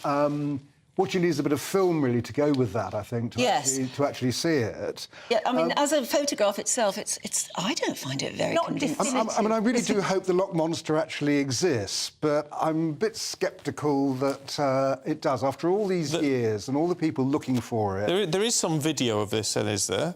Is she taking video? Is it just stills? All we can see is still pictures. You so know we don't the most know that. There's another picture of it causing a wake. There's a bit of a skirmish under the water. Nothing rears up and bares its teeth at you, which is what we all kind of need to see to kind of know. But the most famous one, which is the kind of looks like a brontosaurus head coming out, which is a fake. Apparently, that was a submarine with a kind of toy stuck on top, and we all look at that and go, oh yes, but there was that picture. And actually, when you investigate a bit more deeply, I didn't know it had been proved to be a fake. Well, someone claimed to have faked the idea was to hoax the Daily Mail, and it achieved it. This was back in the 1930s. But we're still being so it's the most famous Nessie picture. But I mean, the whole thing goes back to the 7th century when it was a monk who heard about a monster there who had killed somebody. So he got one of his aides and he sort of put him on a rope and then towed him through the loch. As you do. I mean, this guy really loved that job. And then the monster came up, and according to this, St Columba was able to get rid of the monster by showing his cross. Right. And the legend has carried on ever since. Well, on that exciting and slightly weird story, we need to leave it there. Nigel, Susan, thank you very much. It's been good to see you this morning. Here's Alex with your weather. The temperature's rising. Boxed Solar, proud sponsors of weather on GB News. Morning, I'm Alex Deakin. This is your latest weather update from the Met Office for GB News. A bit misty and murky out there. Some places will stay fairly drab all day. A few will see a bit of sunshine.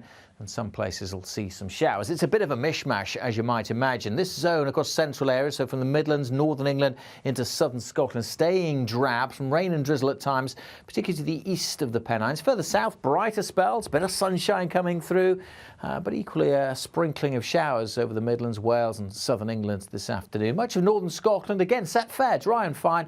Bit of a chilly start this morning, but by this afternoon we'll be up to 20 Celsius, 22 or 23 across the south. Feels a lot cooler in this cloudier zone over northern England and Northern Ireland, and still some rain and drizzle here this evening. Any showers scattered about further south this evening will fade away, so many will have a dry night with clear spells, turning a bit chilly once more across northern Scotland, well down into single figures here.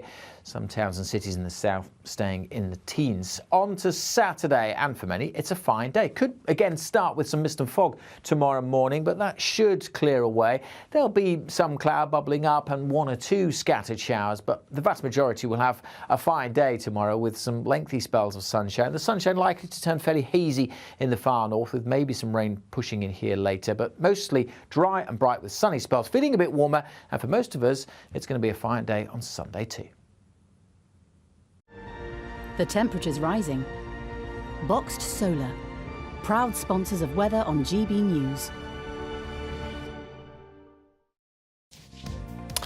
Lots more still to come for you this morning. The very latest on those crumbling school buildings, all the concern for at least 104 school buildings. Could there be more, though? That's a possibility. And of course, term starts next week. Yes, only 2 or 3 days to try and figure out what to do. It's a nightmare. Anyway, keep your thoughts coming through. We'll bring you up to date with all the very latest. This September, the GB News family is back together. From breakfast, right across the day, breaking the latest stories, and every evening. And don't forget the weekend. We've got the whole of the UK covered. Every week, we'll be hearing your views from up and down the country, with fun, lively and intelligent conversation with the biggest guests. This September, we'll meet Chris and John. Thank you for choosing GB News. We're proud to be Britain's news channel. The Live Desk with me, Mark Longhurst. And me, Pip Thompson. It's here Monday to Friday on GB News. From midday, we'll bring you the news as it breaks, whenever it's happening and wherever it's happening, from across the UK and around the world. Refreshing, feisty, but with a bit of fun too. If it matters to you, we'll have it covered on TV, radio and online. Join the Live Desk on GB News, the People's Channel, Britain's news channel. So Jubes and Kerr, we tackle the issues of the day with real, robust debate, both sides of the fence, battling it out with me in the middle with my forthright opinions and views. And often really interesting things happen because you start with a position and then by the end of the debate you find actually, well, I might not have thought about that one. What we need in this country is 2 new political parties. You should maybe think about doing a 2024 calendar. I'm Michelle Dewberry and I'm keeping you company right through until 7 o'clock this evening. GB News, the People's Channel, Britain's watching. Every Sunday from 11, join Michael Portillo. There will be topical discussion, looking at the week before and the week to come. So kick back and relax at 11 a.m. on Sundays on GB News with me, Michael Portillo. GB News, the People's Channel, Britain's news channel.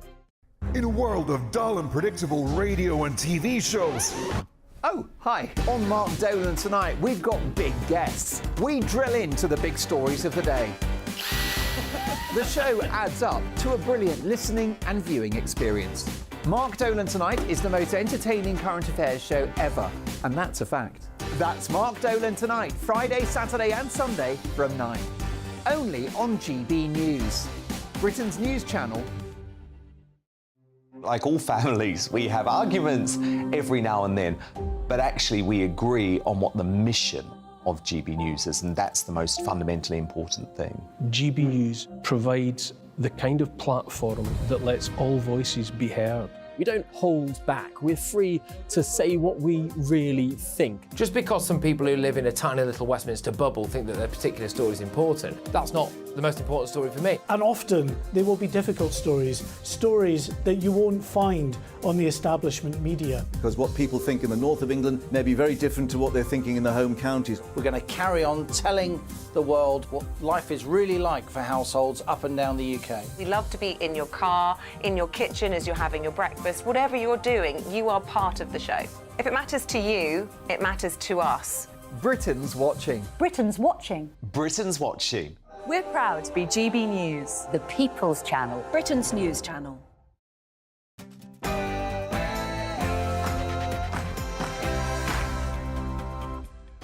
Good morning to you. It's 9 o'clock on Friday, the 1st of September. Today, crumbling schools. More than 100 school buildings in England have been told to shut because of safety concerns over a certain type of concrete.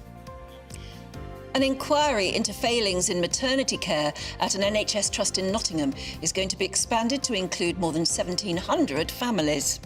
Gareth Southgate has announced his latest England squad for the Euro 2024 qualifiers, but he's left out Raheem Sterling. And you'll be wanting to know about the weather. Here's Alex. A bit of mist and fog, a few showers, a bit of sunshine. It's a mixed picture today, but the weekend looks dry with some fine, warm sunshine for most of us. More details coming up shortly. Morning to you. I'm Stephen Dixon. And I'm Anne Diamond, and this is Breakfast on GB News.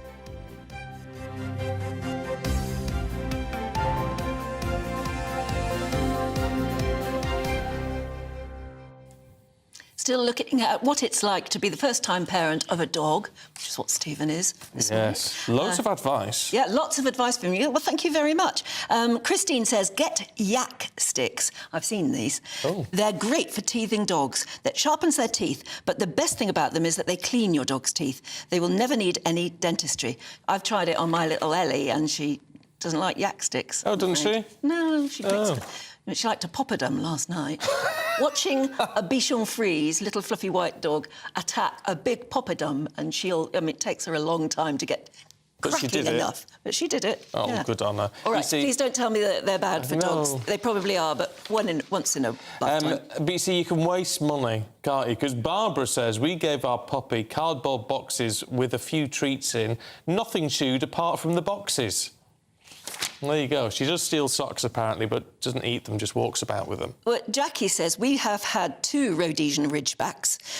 The first one was called Chewy.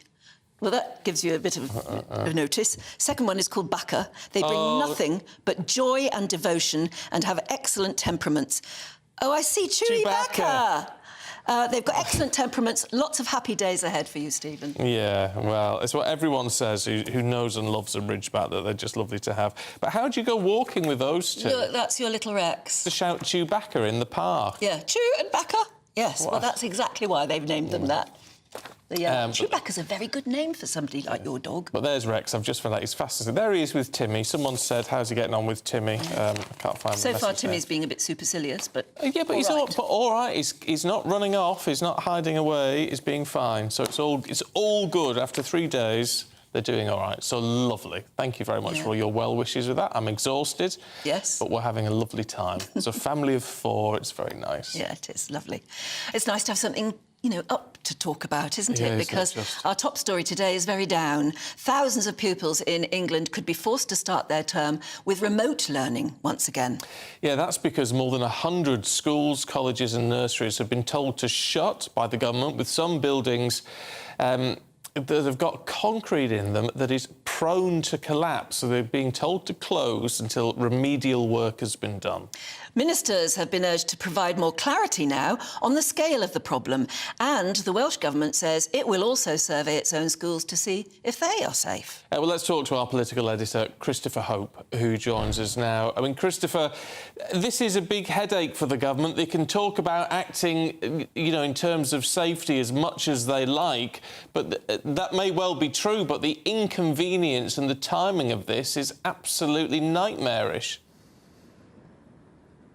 A complete nightmare. 104 schools are affected by this. There's more than that. There's 156 schools which are affected, so there might be more closures we don't know about yet. The government won't give us a list of all the schools. They're saying that for parents watching GB News this morning, worrying about this, they'll be told via their schools.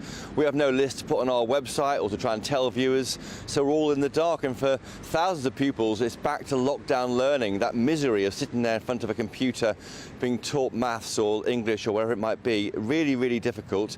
I just walked, Nick Gibbs walked past me here in College Green. The problem they've got is they found out that they had more survey work came back over the summer, and they felt they had to act as soon as possible, even though it's just 3 days out from the start of the term. Gave a very robust defence earlier to us, saying that they'd done everything they can. There's a massive rebuilding programme going on anyway in schools, and then over the summer more evidence came forward. But everybody's finding that very difficult to believe, because I mean Labour themselves have put up many questions about the safety of our crumbling schools. Everybody's known about this. Why announce this just 2 or 3 days before the start of term? Politically, it's a disaster, isn't it? It is. I mean, there's a feeling that what else can go wrong for so many families. We feel as though the state is almost crumbling half the time, sometimes covering politics like we do. The problems are first identified back in 2018, Anne, as you say. 2021, the DfE recognised there was a very likely risk of buildings collapsing, and now it's September 2023. I mean, why move so slowly when it's so important? Part of the problem is that apparently this rack, this reinforced autoclaved aerated concrete, you can't really tell if it's about to collapse. It's like an aero bar almost. I've been told by someone who thinks they know what they're talking about. The idea that it's very hard to judge what is safe and what isn't safe, and so they've acted as soon as they can. Obviously, what they are fearing is a roof collapsing on pupils, and that would be a complete disaster. So they're being safety first, but so difficult for families. Big weekend for schools going back on Monday. Almost certainly big questions in Parliament when it returns on Monday behind me.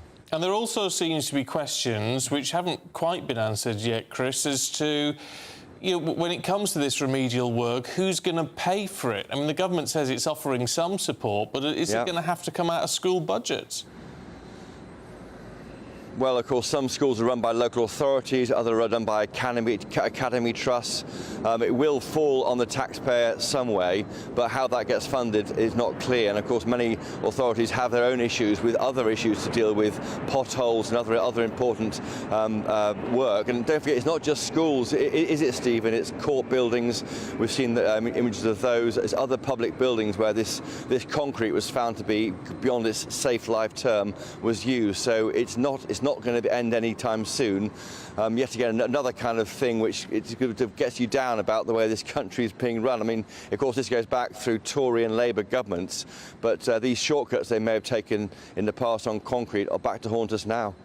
Can I change the subject to Grant Shapps? I wonder what his appointment is being made of in the building behind you, because the newspapers are being quite critical of his experience, really, for a job as important as defence. Yeah. Well, that's right. He's not very experienced, is he? I mean, but a few hours at work experience as Ben Wallace, who actually had served in the armed forces. I mean, before that, Gavin Williamson was Defence Secretary. It was quite common not to have a Defence Secretary who had military experience. For me, he's a communications expert. I think the big problem the government's got over the next few months and years is selling the idea of continuing involvement in the war in Ukraine, because it's so costly. We're trying to mend falling down buildings in this country, and we're spending billions overseas on a war with Russia, and that is going to be a communications challenge, I think, for the government, and that's why Shapps has been brought in. He's also very, very loyal to Rishi Sunak, and he's someone who will be able to work closely with him and not be a challenge to him, as someone else like Penny Mordaunt, for example, who is seen as a possible candidate for that job, but I think she's a rival to Rishi Sunak, so not entirely trusted. OK, Christopher, good to see you. Thank you. You do get the feeling that Penny Mordaunt might have been brilliant for the job. Yeah, she's got the experience, she's got guts. A lot of people like her, but she's not a fan of Rishi Sunak. It's very difficult to go back into a brief, though, isn't it? And one would imagine it looks politically difficult. Yeah. So, I mean, she wasn't Defence Secretary for very long, was she? No, it was very short. Very, very short. But you do wonder. It's certainly raising a lot of questions. Anyway, we've been highlighting this all morning, trying to give you some details now into a review into maternity failings in Nottingham has reached its first-year anniversary, but is now going to be expanded to be one of the biggest of its kind in UK history. More than 1,800 cases are now going to be scrutinised. Now, Natalie and Dave Needham from Hucknall in Nottingham are just one of the families affected by this, and they're campaigning for change. Their son Cooper was born in 2019 but died after just a few days. Midwives discharged him from the hospital despite his parents raising concerns about his condition. Natalie told us the story. He just wasn't your average newborn. He didn't really cry like a newborn would cry. He seemed very lifeless. He was very blue when he was born. You couldn't really see him breathing very well, so his chest wasn't moving up and down like it would normally. And we obviously raised our concerns with the midwife and was told that Cooper was just born very quick and he was shocked and that's why he was blue, and he didn't know that he'd been born yet, which is why he'd not really cried and made a lot of sound and movement. And obviously being medical professionals, you just trust in what they've said and let them do their job. Cooper was discharged at 3:30 on the following day and he came home. Dave put Cooper down at 12:30 in his Moses basket in the living room, and he woke up at 5:30, 5:45, and Cooper had passed away. Well, joining us now is Donna Ockenden. She's chair of the review and a leading midwife herself. Good morning. Thank you for joining us. I mean, that terribly sad story there, but you have been hearing so many over the last year. Yeah, yes, I have. It's my privilege and my honour to be leading this independent inquiry, and for so many families to trust that my team and I will do the very best that we can to get to the bottom of the issues. How do you begin to establish what is a tragedy which is unavoidable compared to something which is avoidable? So that's a really good question. I have behind me a team of around 90 independent reviewers. I call it a multi-professional team. So in my team, you will find everyone that you would have in a large maternity team. So obstetricians, neonatologists, midwives, physicians, anaesthetists, and so on. And every case is looked at independently by my team and by whoever in the team is needed. They're all hugely experienced, and of course they have no links with Nottingham. So it's that groundwork that is going on in the background. Yes, so those experts are looking at every case one by one, are they? And thinking what I would have wanted to have happened in this case, and then you sort of knit it all together and you will ultimately make your recommendations. But how many cases have you looked at in the last year? So we're now aware that there are 1,800 cases that are likely to come to us. To date, just over 700 families have contacted us, and we're in the process of getting all their records from the Trust. And I think records are medical records. They are what we call governance records, risk management, policies and procedures. So for each family, there is a huge amount of documentation that we go through. And I think also importantly, we offer families the opportunity to give their account, because what is in the medical records and the Trust records sometimes won't tie up with what the families recall, and certainly won't always have what we call family voices at the heart of it. So it's a very complex jigsaw, really, that we are putting together. In the meantime, though, obviously there are plenty of families who are wanting or needing to have children at the Nottingham University Hospital's NHS Trust, and clearly this has been an issue now for which they have been very aware for in excess of a year. Are maternity services changing within the Trust as a result of what we're seeing or not? Absolutely. So what I would like to say to your listeners and your viewers this morning is that we have in place a very formal structure where every 8 weeks, without fail, I meet with the executive team at the Trust, and with families' permission, I'm feeding back to the Trust in real time what we are hearing, what we are seeing. And then 8 weeks later, I go back and say, what have you done in response to what I've told you? I write formally to the chief executive after every meeting, and those letters are published. And so I would really like to reassure your listeners this morning that the learning and the improvement is and will happen in real time. It's not a case of, oh, well, let's all wait until Donna finishes her work and then we'll start getting better. No, that's good to hear. Just very quickly then, how long do you think it's going to take you to get through 1,800 cases? So we don't yet know. I mean, the news about the 1,800 cases is very new. So as soon as we have a revised timeline, we will, let local residents know. But the important thing to say today is the learning is happening as we speak right now. OK. Look, Donna Ockenden, it's really good to talk to you. I think a lot of people will be struck by how you started off by saying it is an honour and a privilege to be doing what you're doing. And I hope you can keep us up to date and come back and tell us more in a few months, because obviously it's such an important issue. Thanks very much. Thank you. Thank you. See, that says it for me, because often we hear about these reviews all the time, don't we? And you don't know really who's doing it or what they're like or what the remit is. And the fact she started off with that, to me, shows her priorities. And making recommendations and causing change in real time. Yeah. That's terribly important, because you can't wait for a review to get to the end of 1,800 cases. How the heck long is that going to take? No. You can't wait for that. You need change now. For instance, if you'd had a baby there and there had been a tragedy and you were suspicious that there might have been negligence or something like that, how would you have the courage to have another one? Yeah. Anyway. We'll be hearing an awful lot more about that. We will. Look, don't go anywhere, because it is transfer deadline day. I'm so excited. And the window is about to slam shut right in the face of Paul Coyte, who will bring us all the details in just a moment. What you get for breakfast is something that, if we do our jobs right, you will wake up to news that you didn't know the night before. It's a conversation. It's not just me and Eamon. We want to get to know you, and we want you to get to know us. From 6, it's Breakfast with Eamon and Isabel. Monday to Thursdays on GB News, Britain's news channel.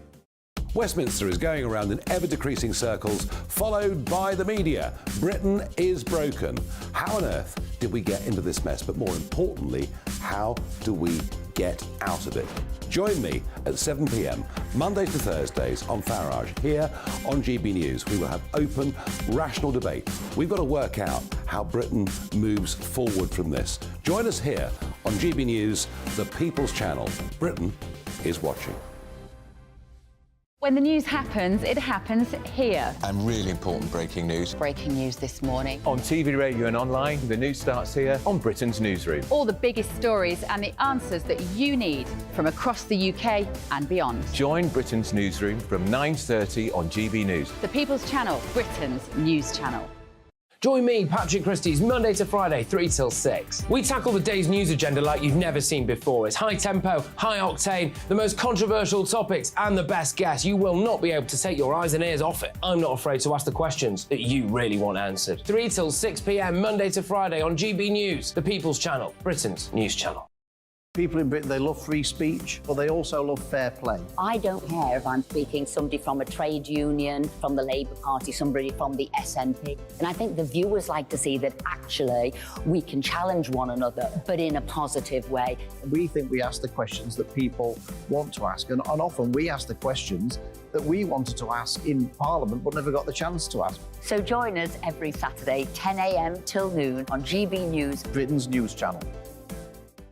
Hi, I'm Dan Wootton. You can watch me live on GB News Monday to Thursday from 9 p.m. And did you know that you can also watch and listen live on our website, gbnews.com?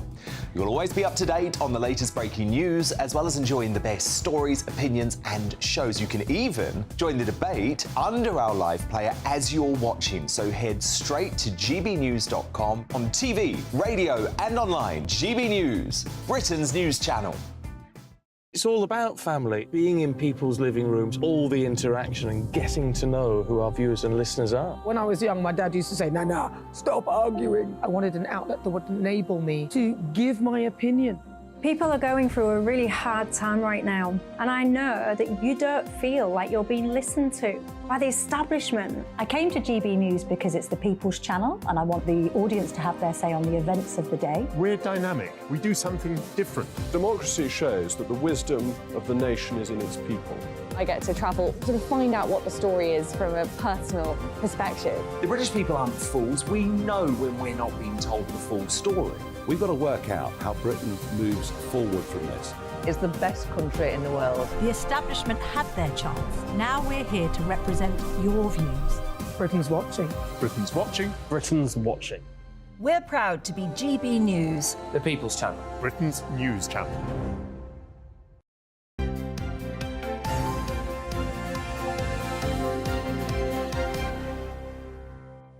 It's a highlight of your day now because Paul Coyte's here again. I can't believe it. I can't believe it. It's a bit much. A couple of moments ago. It's frankly ridiculous. It is ridiculous, I know. But it is transfer deadline. It is transfer deadline day. I'd love to be able to sit here and obviously do my job and tell you about that'd be all nice. the...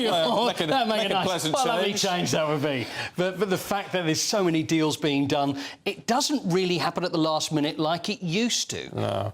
There's a few that are knocking around. There's, I know, one of your favourite players at Bayern Munich, Ryan Gravenberch. Oh, yeah, I'm a big fan. It looks like heading over to Liverpool from Bayern. Don't you laugh at Ryan from Bayern. Dream. Right. Yeah. Did you see Harry Kane, by the way, with the lederhosen and eating white sausage in the week? Yes. No. Right, in white lederhosen. Yes. No, he wasn't in white. The sausage was white. No, the but lederhosen was not white. They were white.